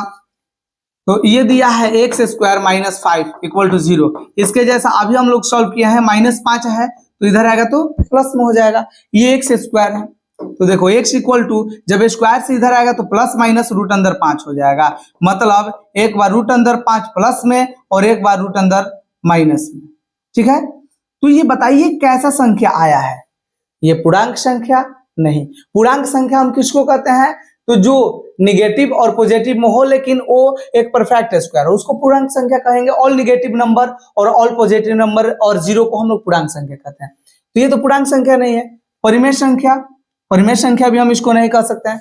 अपरिमेय और प्रकृत संख्या दिया है तो ये तो अपरिमेय सॉरी ये प्रकृत संख्या नहीं हो सकता है। प्रकृत हम जिसको गिनते हैं तो गिनती में तो ये तो आता नहीं है। अब बच गया वो ऑप्शन जो क्या है दोस्त, जो बताइए क्या बच रहा है, एक बच रहा है जिसको हम लोग अभी अपरिमेय संख्या कहेंगे। तो इसका अपरिमेय का क्या हो जाएगा आंसर। पूर्णांक संख्या तो आपको पता है कि नेगेटिव और पॉजिटिव में रहेगा और रूट में नहीं रहेगा। परिमेय संख्या जिसको p/q के रूप में रखेंगे मतलब परफेक्ट स्क्वायर होगा, वो भी नहीं हुआ। प्रकृत संख्या जिसको हम गिनते हैं, खत्म। अब बच रहा है वो परिमेय संख्या, तो ये हो जाएगा परिमेय संख्या। समझ गए क्या? तो चलिए देखिए 26 नंबर क्वेश्चन क्या कर रहा है कि द्विघात समीकरण ax² + bx + c = 0 के मूल वास्तविक एवं समान हो तो वास्तविक एवं समान होगा तो बताइए उसमें क्या होता है, d = b² - 4ac बराबर में 0 होता है, मतलब d का जो मान होता है 0 होता है। समझ गए? अब देखिए यहाँ पर एक फॉर्मूला होता है द्विघाती बहुपद के लिए, मतलब मूल ज्ञात करने के लिए x = -b ± रूट अंदर d और बाटा में क्या होता है 2a, तो -b हो जाएगा और ये प्लस माइनस रूट अंदर d और d का मान 0 रखेंगे तो 0 जब स्क्वायर रूट से निकलेगा तो ये तो 0 हो जाएगा। बाटा में क्या हुआ 2a, तो -b बाटा में 2a, ये कौन सा आंसर हो जाएगा सी नंबर।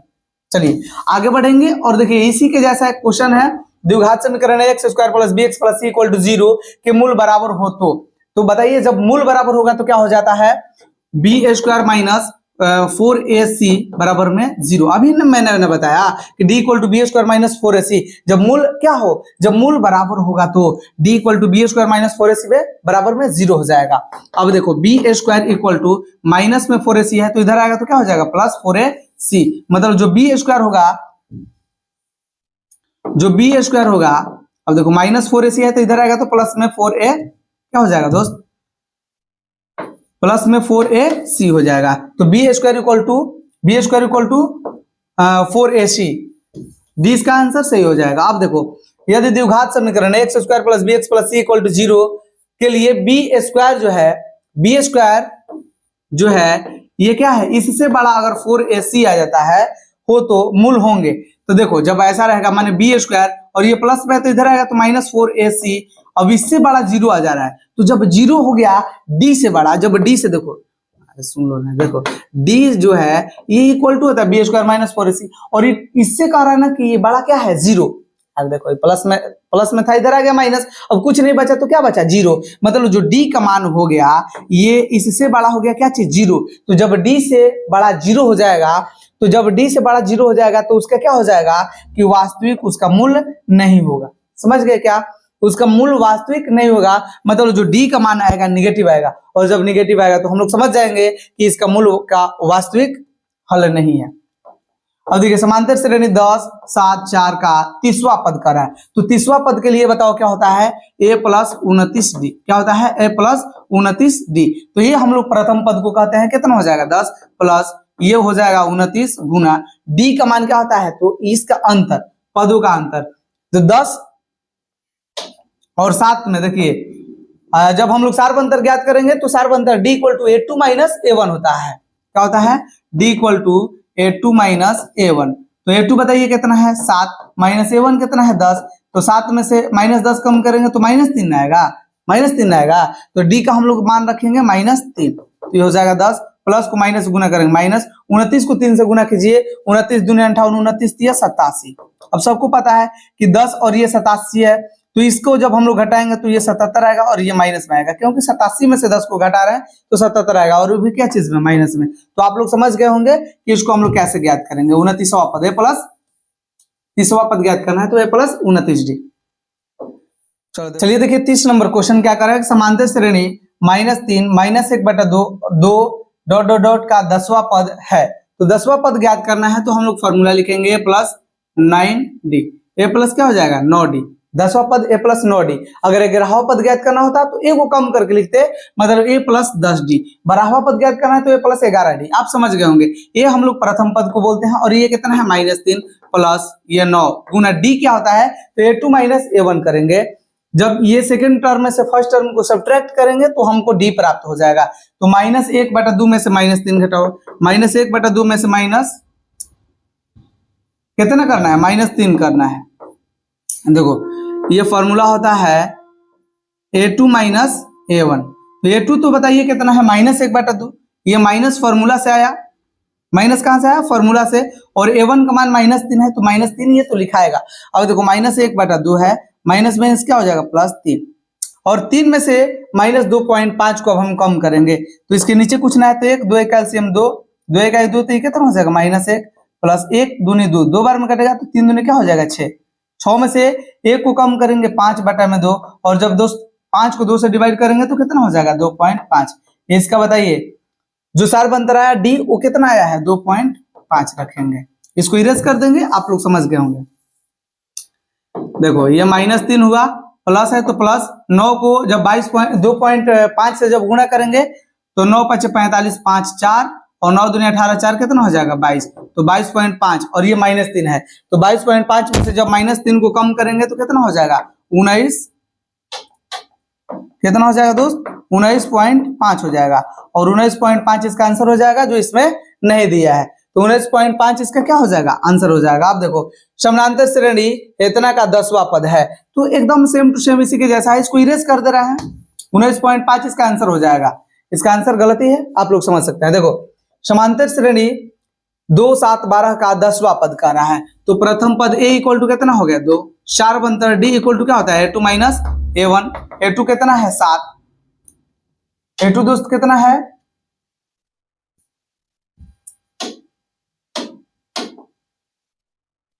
देखो a2 कितना है, फॉर्मूला हम लोग लिखे थे a इक्वल टू प्रथम पद a1 इक्वल टू 2 और a2 इक्वल टू बताइए कितना है 7 है, हमको d निकालना है, तो a2 माइनस क्या करेंगे a1, a2 माइनस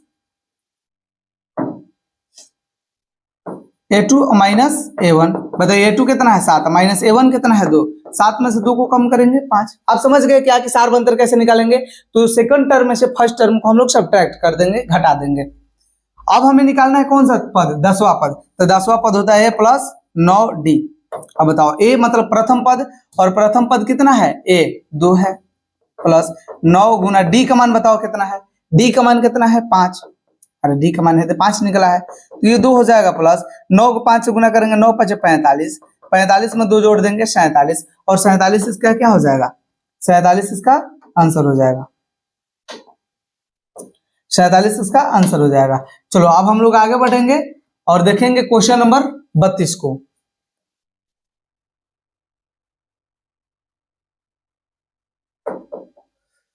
देखो, जब एक त्रिभुज एबीसी में डीई समानांतर बीसी है, थेल्स पर में आ गया, और इसमें एडी बटा डीबी इक्वल टू एई बटा ईसी है, तो जब एडी बटा डीबी देखेंगे तो उसी के समान अनुपात में होता है। तो ये 5/3 है, तो एई बटा ईसी भी क्या होगा?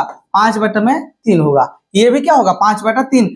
जब देखिए थेल्स परिमेय में क्या कहा जाता है कि जब किसी त्रिभुज में एक भुजा के समानांतर कोई एक रेखा खींचते हैं तो वो समान अनुपात में विभाजित करता है, जैसे यहाँ पर देख सकते हैं। यहीं से आपको पता चल जाएगा पूरा।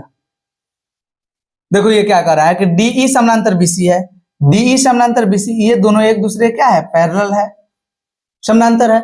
अब इसमें कह रहा है कि एक्स का वैल्यू ज्ञात कीजिए। तो देखिए इसमें क्या हो जाएगा? एडी बटा डीबी, एडी बटा में डीबी इक्वल टू एई बटा में ईसी, एई बटा में ईसी।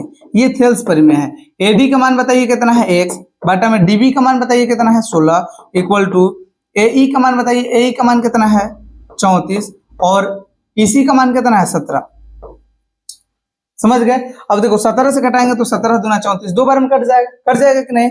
16 को 2 से गुना कर दो, कितना हो जाएगा? 32। तो ये एक्स का वैल्यू 32 हो जाएगा। अब हम लोग ऐसे फिगर से डायरेक्ट कैसे बनाएंगे? आपको समझ में आ गया? 32 इसका आंसर हो जाएगा।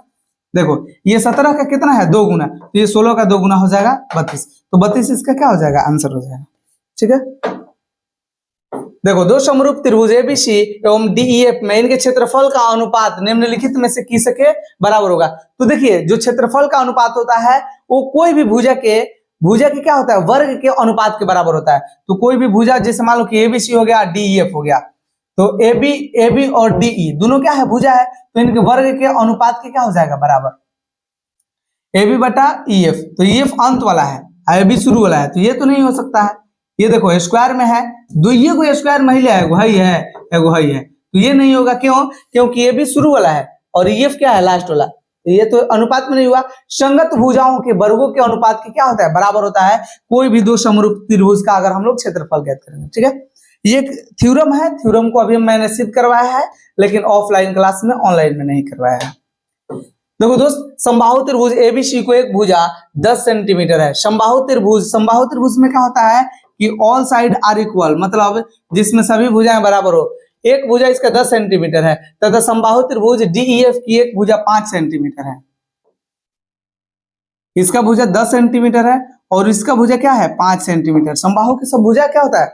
बराबर होता है। एबीसी और डीईएफ के क्षेत्रफल का अनुपात निम्नलिखित में से कौन सा होगा? तो अभी मैंने बताया कि अगर क्षेत्रफल का अनुपात निकालना है तो भुजाओं के वर्ग कर दो। तो भुजा का वर्ग देखो, 10 का स्क्वायर कितना होता है? 100, और 5 का स्क्वायर 25। समझ गए? अरे देखो 10 का स्क्वायर करेंगे ना, 10 का स्क्वायर बटा में 5 का स्क्वायर, संगत भुजाओं के क्या हो जाएगा? वर्ग के अनुपात के बराबर होता है। तो देखो एगो 10 है तो 10 का स्क्वायर, एगो 5 है तो 5 का स्क्वायर। समझ गए? तो 10 का स्क्वायर 100, 5 का स्क्वायर 25, ये कटा दो, 25 चौका 100, नीचे कुछ नहीं बचा, 1, मतलब 4:1 हो जाएगा, 4:1। डी इसका आंसर हो जाएगा। अब देखो, अब हम लोग चल दिए 36 नंबर क्वेश्चन। किसी बिंदु की y अक्ष से दूरी उस बिंदु का कहलाता है x निर्देशांक। क्या कहलाता है दोस्त? x निर्देशांक। अब देखो मैं इसको समझाने का प्रयास कर रहा हूं। देखो जब पूछेगा कि y अक्ष से दूरी, तो y अक्ष से दूरी मतलब इधर में दूरी जाएंगे, इसको x अक्ष बोलते हैं, इसको y अक्ष। तो अब बोल रहा है कि y अक्ष से दूरी, तो या तो इधर जाएंगे, नहीं तो इधर जाएंगे। तो इधर जब जाएंगे या इधर, तो क्षैतिज रेखा होगा, और क्षैतिज रेखा को हम लोग बोलते हैं x अक्ष। समझ गए? अब यही बोलता है कि y अक्ष से, सॉरी x अक्ष से दूरी, तो हम लोग ऊपर जाते, नहीं तो नीचे आते। तो जब ऊपर जाएंगे तो उदग्र होगा, मतलब ऊर्ध्वाधर होगा, और ऊर्ध्वाधर हुआ तो y अक्ष, y अक्ष। तो जब बोलेगा कि x अक्ष से दूरी बताइए, तो हम लोग क्या कहेंगे कि ये y निर्देशांक होगा। जब बोलेगा y अक्ष से दूरी बताइए तो x निर्देशांक। अब बोलेगा कि x अक्ष को क्या कहते हैं, तो x अक्ष को भुज, y अक्ष को क्या कहते हैं, तो y अक्ष को कोटि। समझ गए? तो इसको हम लोग हटाने का प्रयास करेंगे और आगे बढ़ेंगे। चलो इसका क्या हो जाएगा, बी आंसर हो जाएगा। देखो बिंदु -8, 6 किस चतुर्थांश में स्थित है, तो देखो चतुर्थांश में इसमें प्लस प्लस होता है, इसमें माइनस प्लस होता है, इसमें माइनस माइनस और इसमें प्लस माइनस होता है। तो देखो पहले x का मान होता है, बाद में y का मान, तो x का मान माइनस में और प्लस में, तो माइनस प्लस किस में आया है, इसमें ना, द्वितीय चतुर्थांश पाद से आंसर। समझ गए? अब देखिए बिंदु इतना स्थित किस पाद में है, तो सेम टू सेम द्वितीय पाद में। बिंदु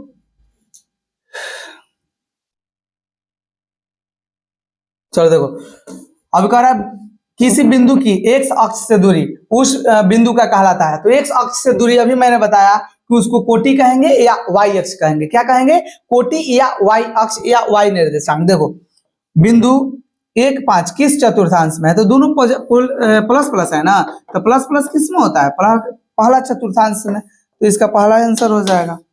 देखो 42 नंबर, √2 cos थीटा = 1 हो तो थीटा का मान देखो ये कितना दिया है, cos थीटा = √2 cos थीटा = 1, तो बताओ cos थीटा = क्या हो जाएगा, 1/√2।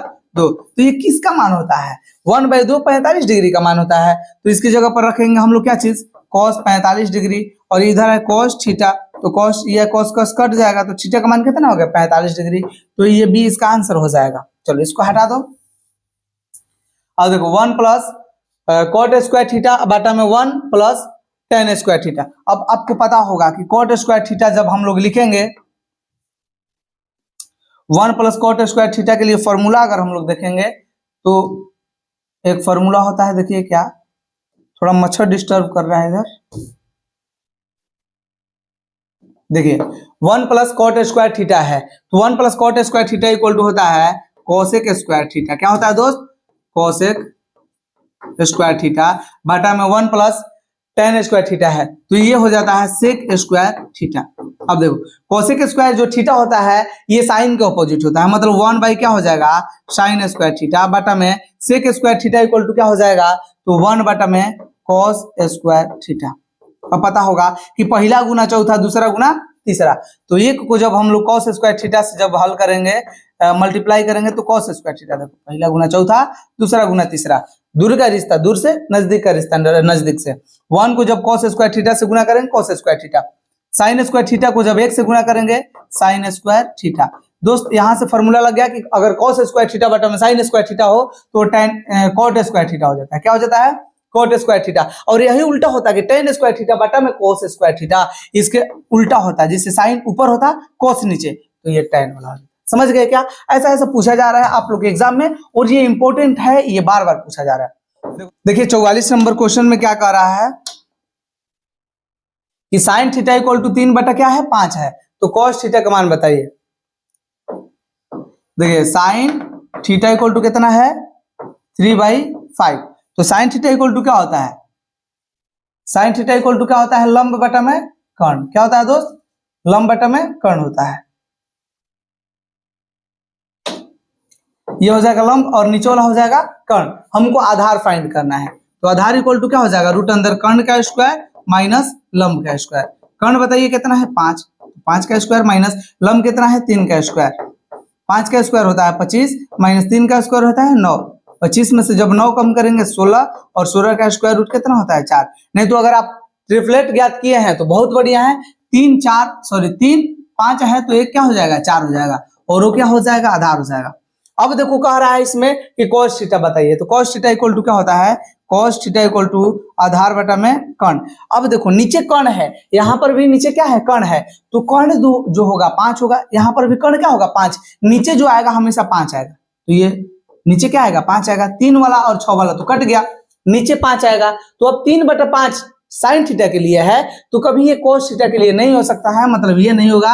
इसका आंसर क्या हो जाएगा, ये हो जाएगा। नहीं तो देखो आधार यहां से हमने निकाला कितना, 4, आधार कितना निकाला 4, और कर्ण तो देख लो कर्ण कितना है 5, तो ये 4/5 इसका आंसर हो जाएगा। अगर आप डायरेक्ट बनाना चाहते हैं जल्दी तो ऐसे बना सकते हैं, नहीं तो मैंने तो आप लोग बेसिक तरीका सिखा दिया। चलो देखो ये 9 sec square theta minus 9 tan square theta, 9 common निकाल लो, 9 कॉमन निकालेंगे तो क्या हो जाएगा, sec square theta minus tan square theta हो जाएगा। तो ये 9 sec square theta minus tan square theta equal to 1 होता है। ब्रैकेट मतलब गुना, 9 को 1 से गुना करेंगे 9 इसका आंसर हो जाएगा, ये इसका आंसर हो जाएगा। देखो अब देखो करना क्या है कि साइन यहाँ पर देखो 2 साइन 38 डिग्री और बाटा में कॉस स्क्वायर 52 डिग्री, स्क्वायर नहीं है, कॉस क्या है, सिर्फ 52 डिग्री है 52। जब ये दोनों जोड़ के कॉम्प्लीमेंट बनता हो, मतलब जब एक 90 डिग्री का एंगल बनता हो, जब दोनों जोड़ेंगे तो 90 बनेगा, तो जब 90 बनेगा तो ये दोनों कट जाएगा, क्या हो जाएगा, खत्म हो जाएगा। तो ऊपर बचेगा 2 और ये कट के 1 हो जाएगा, तो 2 को 1 से गुना करेंगे 2 हो जाएगा इसका आंसर। अगर नहीं आप याद करना चाहते हैं तो दोनों में से कोई को एक बदल दो। देखो ये क्या हो जाएगा, साइन हम क्या लिख सकते हैं 90 माइनस 52, बाटा में क्या है कॉस 52।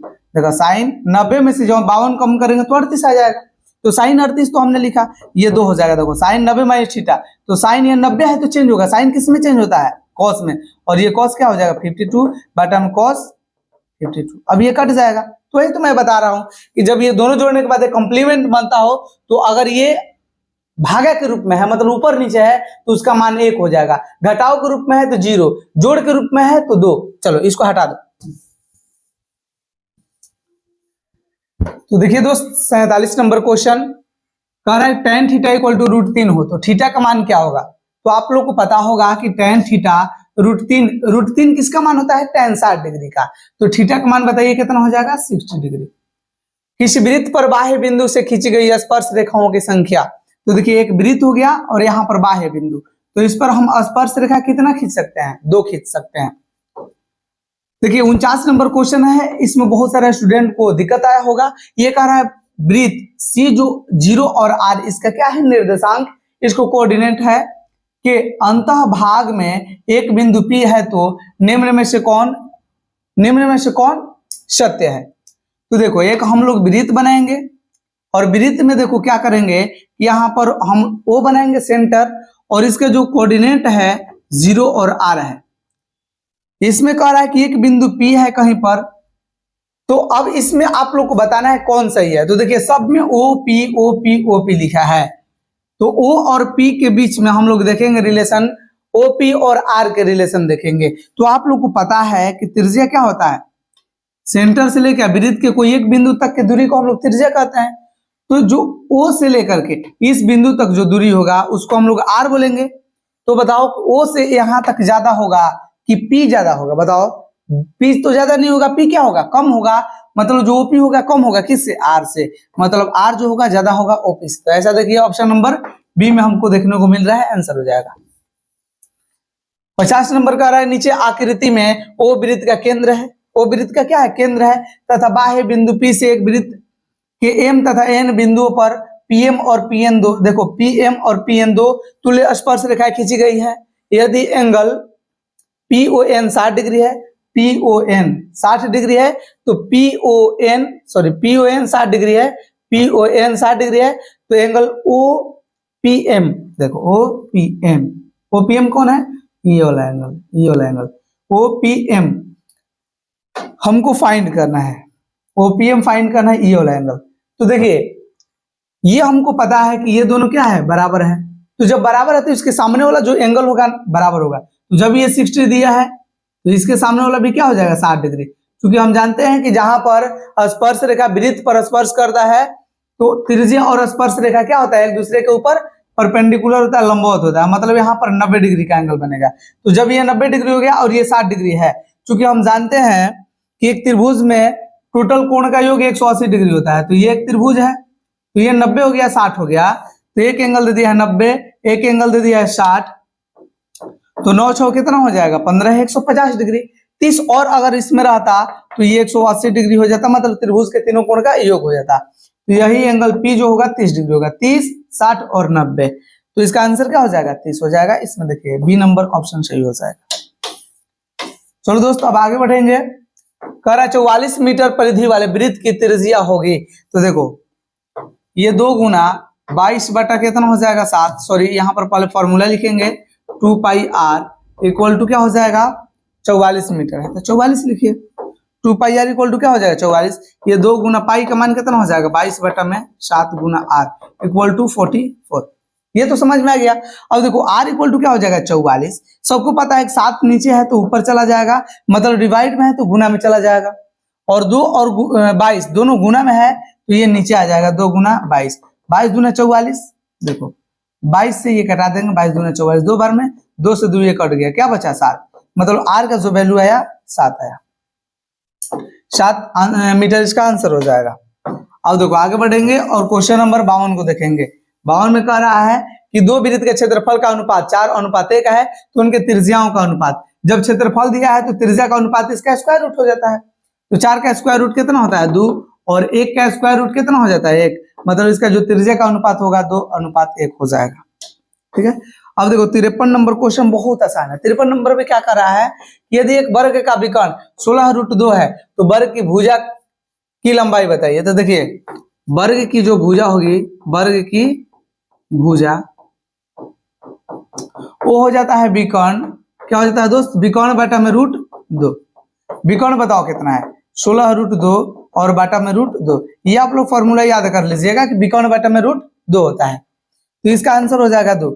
अगर मान लीजिए कि ऐसा पूछता कि वर्ग की भुजा दिया है 16 और उसका विकर्ण बताइए, तो विकर्ण के लिए क्या हो जाएगा बताइए, विकर्ण के लिए हो जाएगा √2a, जहां a साइड हो जाएगा, मतलब 16 दिया है तो 16√2 विकर्ण हो जाएगा। तो आप लोग को ये दोनों फॉर्मूला ध्यान रखना है, इससे रिलेटेड अगर आता है तो बना सके।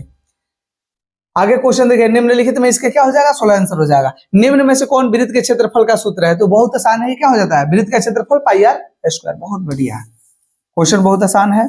आगे बढ़ेंगे, प्रथम 5 पूर्ण संख्याओं का माध्य, तो पूर्ण संख्या आपको पता है क्या होता है 0 1 2 3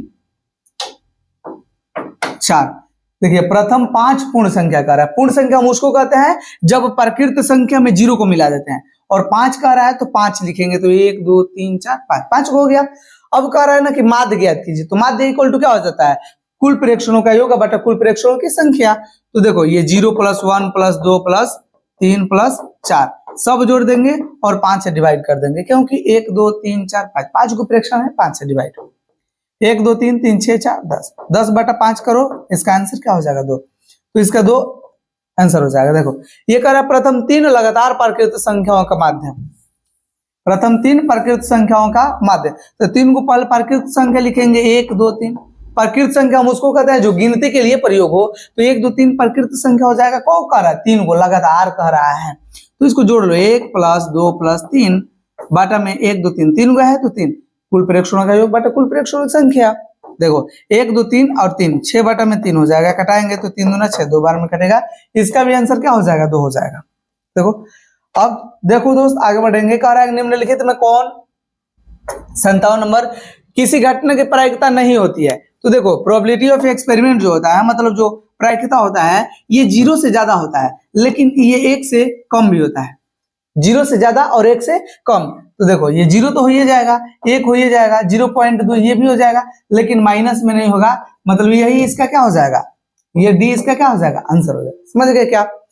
देखो अगर मान लो कि 1.5 लिखा है तो 1 से ज्यादा हो गया ना, अरे 1 से ज्यादा हो गया ना, तो ये कह रहा है ना कि जो प्रोबेबिलिटी ऑफ एक्सपेरिमेंट होता है वो 1 से कम होता है, 1 से ज्यादा भी नहीं होना चाहिए। अगर कोनो माइनस में आ गया, जैसे मान लो -5 हो गया, तो माइनस में भी हमको नहीं जाना है।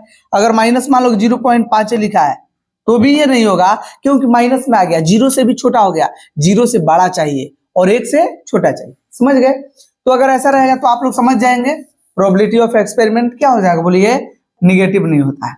ये भी देखो यहाँ पर ये -15 दिया, क्या निम्नलिखित में कौन सी संख्या किसी घटना की प्रायिकता नहीं हो सकती है, तो -15 नहीं हो सकता है, बाकी सब हो जाएगा।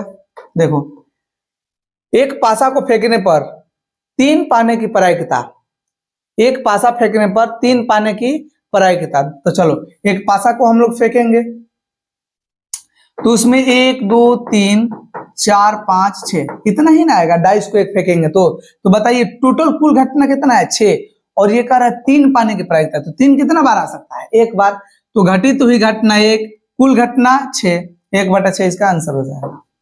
ठीक है, देखो घटित हुई घटना बटा कुल घटना, प्रोबेबिलिटी ऑफ एक्सपेरिमेंट अगर निकालना है।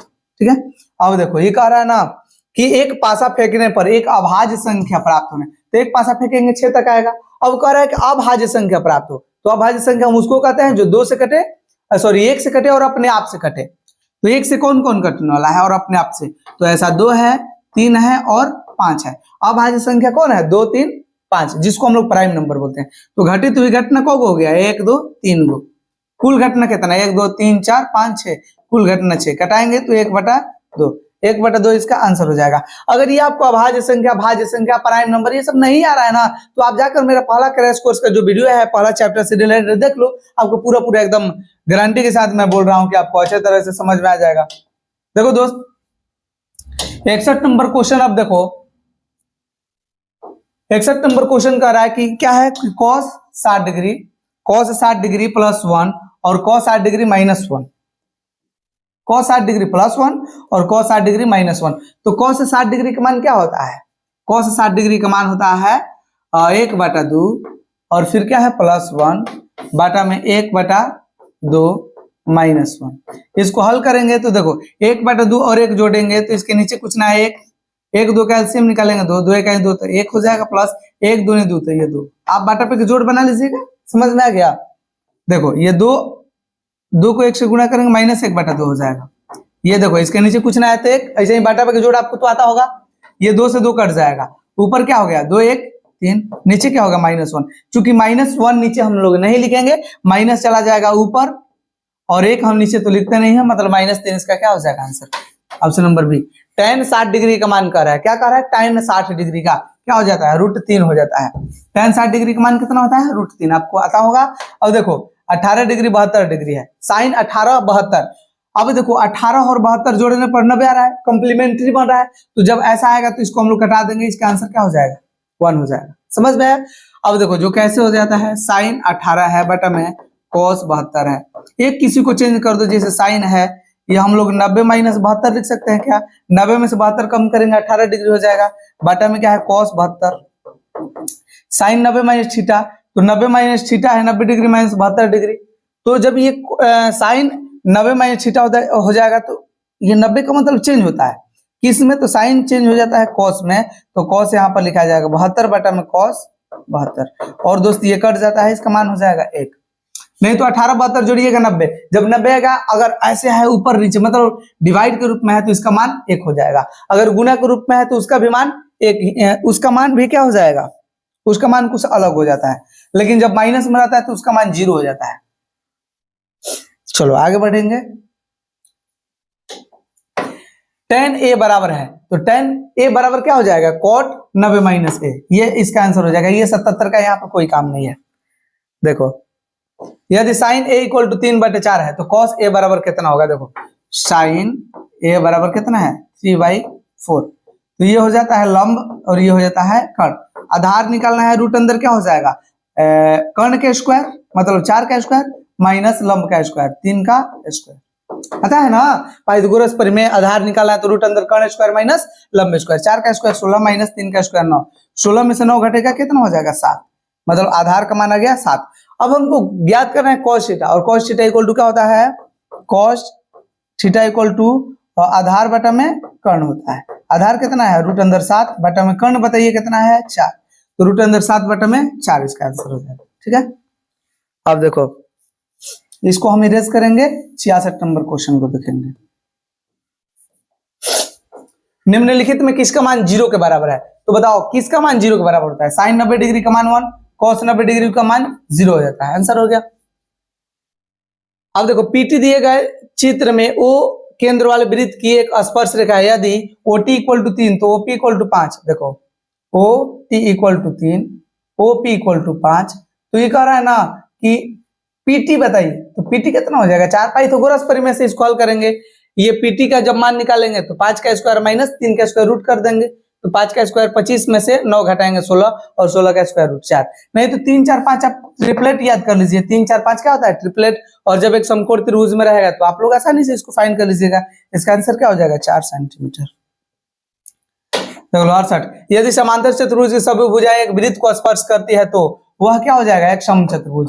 देखो यहां से दो चीज पूछा जा रहा है, जब समांतर चतुर्भुज की सभी भुजा क्या करेगा, एक वृत्त को स्पर्श करेगा, ये एक वृत्त हो गया। जब एक समांतर चतुर्भुज की सभी भुजाएं क्या करेंगी, एक वृत्त को स्पर्श करेंगी, तो ये समांतर चतुर्भुज को हम लोग समचतुर्भुज कहेंगे। लेकिन यही होगा कि एक वृत्त को समांतर चतुर्भुज की क्या कर रही है, सभी भुजाएं स्पर्श कर रही है, मतलब जब अंदर रहेगा तो ये आयत होगा, और जब बाहर रहेगा तो समचतुर्भुज।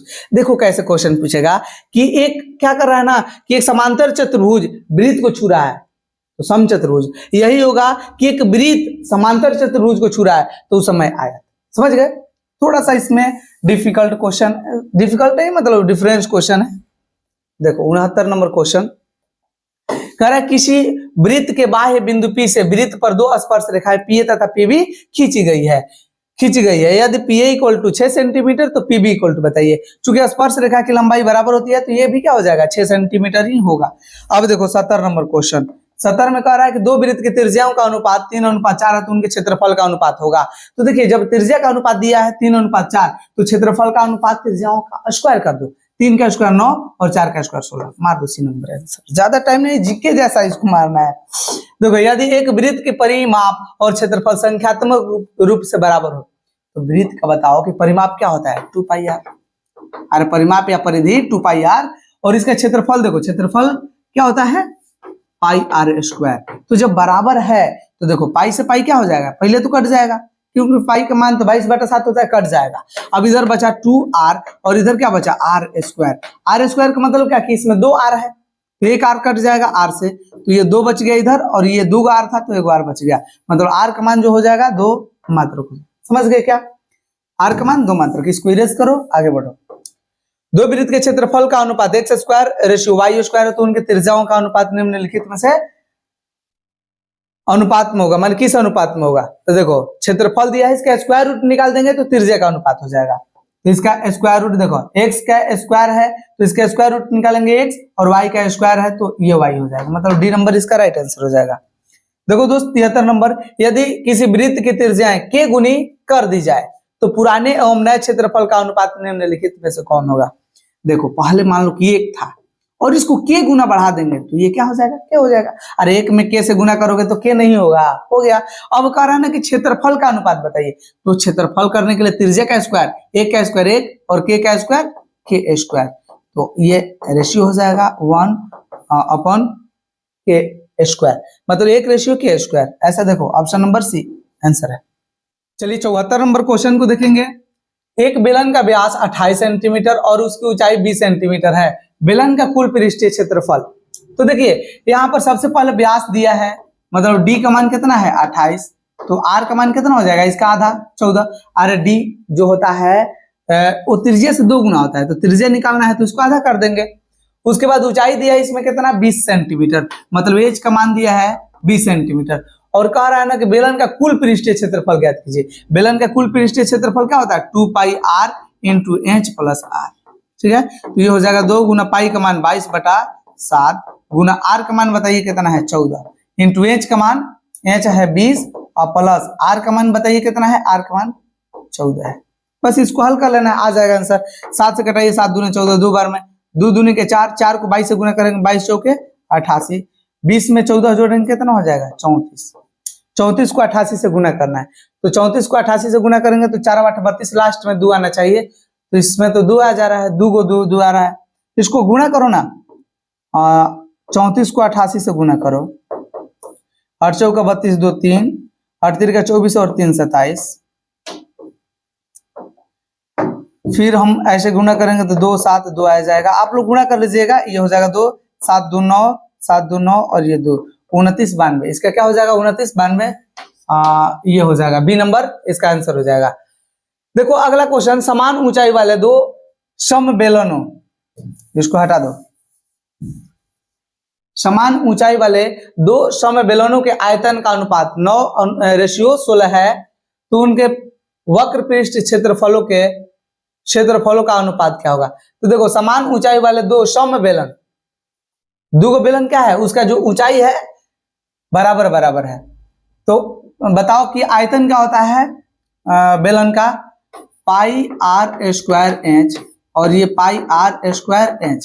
देखो पाई पाई तो ये तो इक्वल है। अब कह रहा है कि ऊंचाई भी इसका क्या है बराबर, कट गया, और इसका रेशियो कितना है 9:16।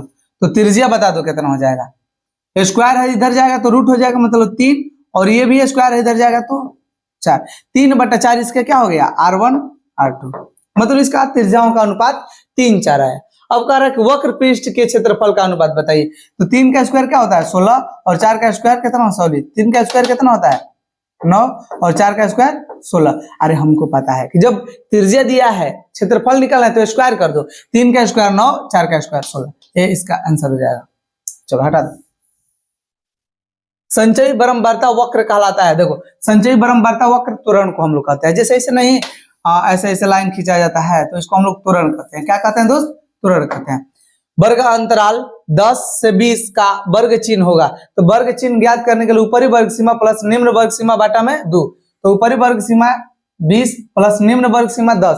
तो 20 और 10 जोड़ेंगे तो कितना हो जाएगा 30, और बाटा में 2। 20 10 30 बाटा में 2 करेंगे कितना हो जाएगा 15, और इसका भी आंसर हो जाएगा। चलो 78 नंबर क्वेश्चन को देखो। प्राप्तांक 5 2 7 0 6 3 9 की माध्यिका होगी। तो माध्यिका ज्ञात करने के लिए आपको असेंडिंग ऑर्डर लिखना होगा, नहीं तो डिसेंडिंग ऑर्डर। असेंडिंग ऑर्डर में मतलब पहले छोटा लिखेंगे, क्या है 0, फिर 2, फिर 3, फिर उसके बाद 5 6 7 9, 1 2 3 4 5 6 7, 1 2 3 4 5 6 7 सब लिखा गया। अब देखो जो बीच में आएगा ना वही होगा। जैसे एक इधर से हटा दो, एक इधर से, एक इधर से, एक इधर से, एक इधर से, एक इधर से, बीच में क्या आया 5। तो 5 इसका क्या हो जाएगा आंसर, 5 इसमें कोई नहीं हो जाएगा। अरे 5 नहीं है तो इनमें से कोई नहीं। अब देखो अगर मान लो कि ऐसा होता कि 3 को इधर आ गया, 3 को इधर आ गया, बीच में 2 आ जाता, तो दोनों को हम लोग जोड़ लेते और 2 से डिवाइड कर देते, जैसे बहुलक में मैंने सिखाया है। देखो दोस्त आगे बढ़ेंगे हम लोग। ये कह रहा है कि दो पासों को एक साथ फेंकने पर दोनों पर समान संख्या पाने की प्रायिकता क्या होगी। तो बताओ जब दो संख्या हम लोग फेंकेंगे ना तो एक पर बताओ कितना होता है 6, एक पर 6 होता है, तो 2 पर बताओ क्या करेंगे 6 का स्क्वायर 36, मतलब कुल घटना कितना हो जाएगा 36। और देखो कह रहा है ना कि एक ही जैसा दोनों पर आने की प्रायिकता है। तो बताओ कब कब आएगा, तो 1 1 आएगा, फिर 2 2 आएगा, ऐसा कब हो सकता है, तो 3 3 आए, 4 4, ऐसे कौ बार आ सकता है, तो 6 6 मतलब 6 बार आएगा। तो घटित हुई घटना 6, 1 2 3, आगे बढ़ेंगे 4 4 5 5 6, समझ गए ना 6 बार आएगा। तो घटित हुई घटना बटा कुल घटना कितना है 36, घटा दोगे 1/6, 1/6 इज द राइट आंसर। ये नहीं समझ में आया है तो देखो 1 1 2 2 3 3 4 4 5 5 6 6 बार आया, तो 6 बार आया तो कितना हो जाएगा, घटित हुई घटना 6, कुल घटना 36, घटा देंगे 1/6। चलो इसको इरेज कर दो। एक सिक्कों को एक बार उछालने पर चित पाने की प्रायिकता क्या है। तो एक सिक्का को जब हम उछालेंगे तो एक बार हेड आएगा और एक बार टेल आएगा, एक बार चित आएगा एक बार पट आएगा। तो घटित हुई घटना टोटल कितना हो गया 2। तो चित कितना बार आएगा, चित कितना बार आएगा एक बार, चित कितना बार आएगा एक बार, और पट कितना बार आएगा एक बार। तो घटित हुई घटना चित आएगा कितना बार एक बार, कुल घटना 2, तो 1/2 इसका क्या हो जाएगा आंसर हो जाएगा।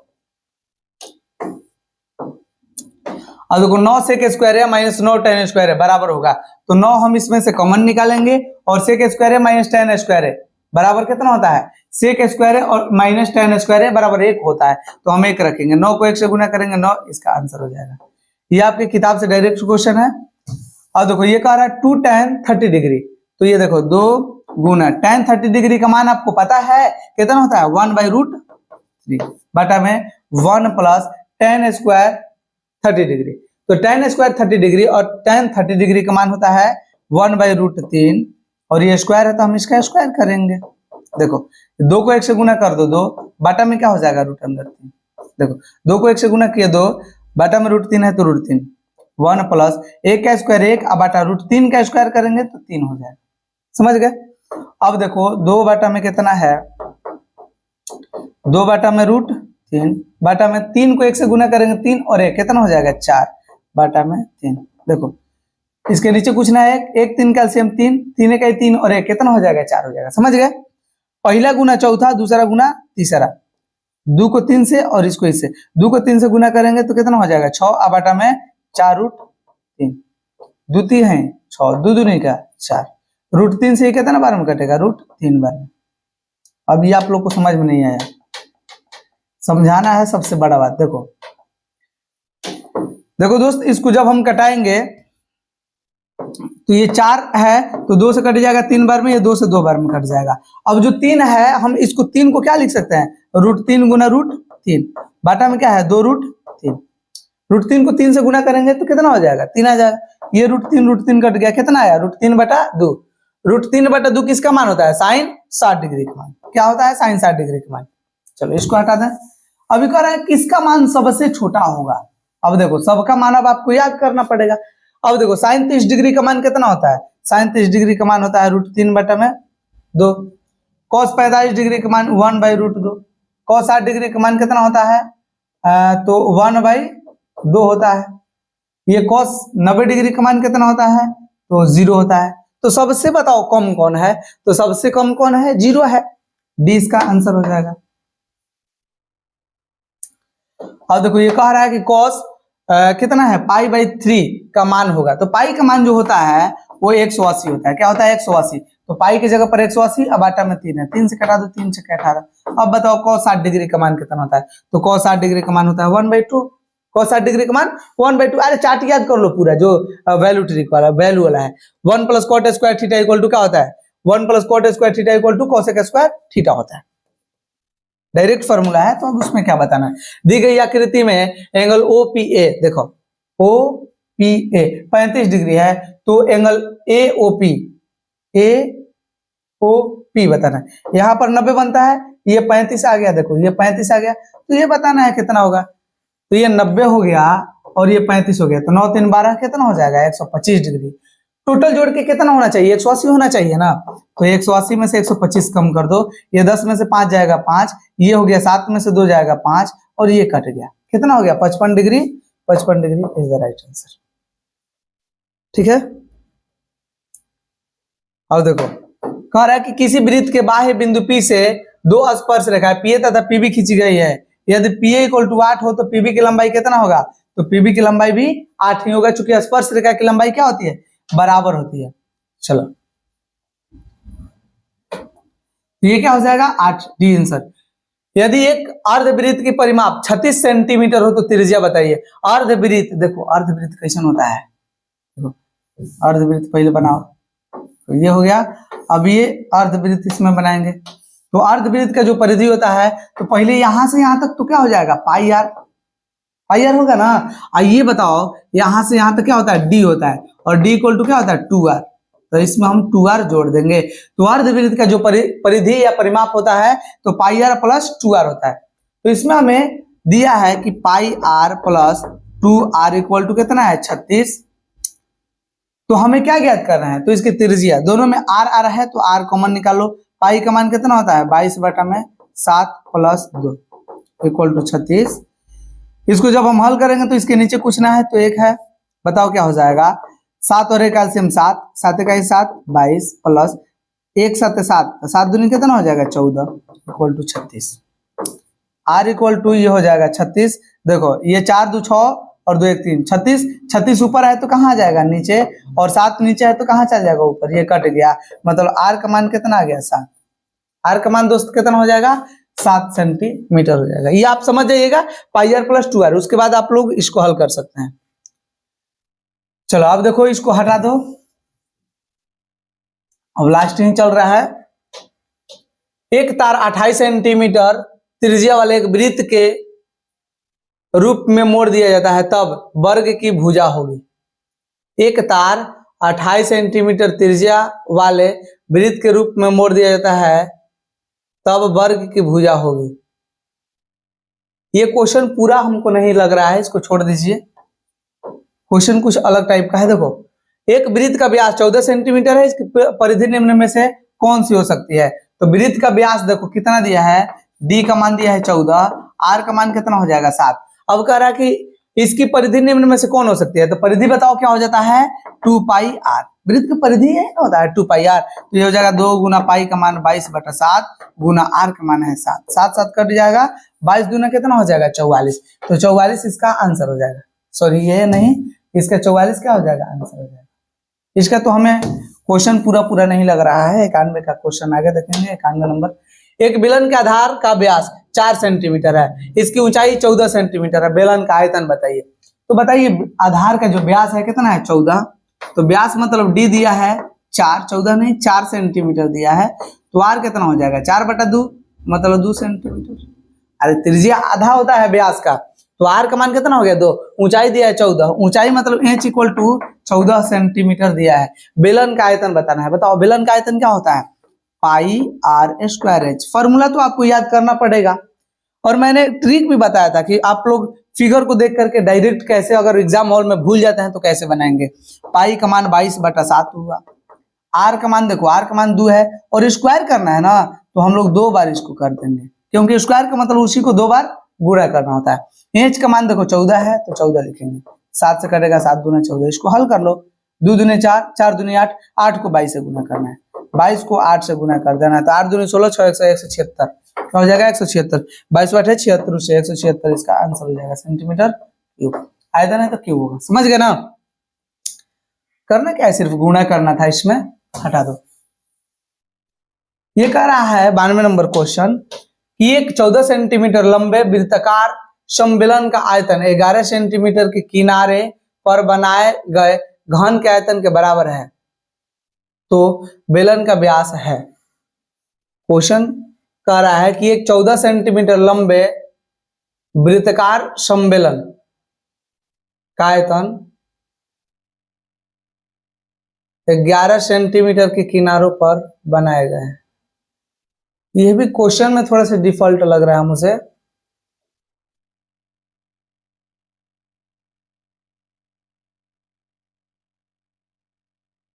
क्वेश्चन इसमें कुछ अलग टाइप का, मतलब सही नहीं क्वेश्चन मुझे लग रहा है। देखो इसमें क्वेश्चन कह रहा है कि x 3 4 5 का माध्य 4 हो तो x का मान बताओ। तो देखो ये प्रेक्षण दिया है x 3 4 और 5, और इसका माध्य कितना दिया है 4। तो हमको पता है कि प्रेक्षणों का योग बटा प्रेक्षणों कुल संख्या, तो ये हो जाएगा x + 3 + 4 + 5 बटा में क्या होगा 1 2 3 4, 4 लिखेंगे।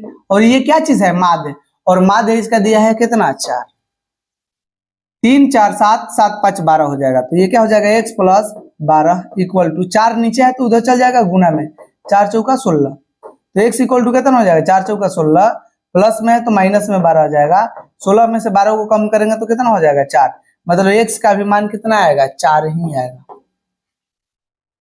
ये कह रहा है किसी वितरण के माध्य बहुलक और माध्यक के बीच मूल संबंध है। ये बहुत इंपॉर्टेंट फॉर्मूला है, ये आपको याद रखना है कि बहुलक इक्वल टू 3 गुना माध्यक माइनस 2 गुना माध्य होता है। ये आप लोग फॉर्मूला याद रखिएगा। ये एक इससे रिलेटेड आ जाता है कि दे देता है कि बहुलक दे देगा, माध्यक दे देगा, माध्य पूछेगा, तो इस फॉर्मूला से आप जब याद नहीं रखेंगे तो नहीं बना पाएंगे। देखो 95 नंबर क्वेश्चन कर रहा है कि किसी बराबरता बटन का बहुलक आलेख द्वारा निम्न में से किससे निर्धारित किया जाता है। तो ये बराबरता बहुभुज आयत चित्र नहीं, बराबरता वक्र से। ये कह रहा है किसी बराबरता बटन का बहुलक आलेख द्वारा निम्न में से किससे निर्धारित किया जा सकता है। तो आयत चित्र हम लोग बना के ज्ञात कर सकते हैं। आयत चित्र जिसके ज्यादा रहेगा वो ऊपर रहेगा, तो उससे हम लोग पता कर लेंगे कि ये हो जाएगा। अब देखो चारों ओर आरोही या अवरोही क्रम में रखने पर चरों को आरोही या अवरोही क्रम में रखने पर बीच वाले चर का मान, जो बीच वाला देखो आरोही या अवरोही क्रम जब रखते हैं तो बीच वाला मान जो होता है माध्यिका, ऐसा क्वेश्चन को हमने सॉल्व भी किया है।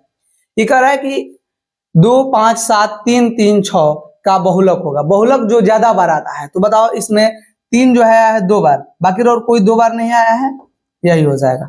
2 सिक्कों को उछालने पर 2 पट आने की प्रायिकता है। 2 जब सिक्का को उछालेंगे तो टोटल कितना आ जाएगा, 2 दूनी का 4 हो जाएगा। जैसे head head, head tail, tail head और टेल टेल। जब उछालेंगे तो 2 कह रहा है ना कि पट आने की, तो 2 बार पट कब आएगा, 2 पट कितना बार आएगा, 1 बार आ रहा है। तो घटित हुई घटना 1, कुल घटना 1 2 3 4, 4 है, 1/4 इसका आंसर हो जाएगा।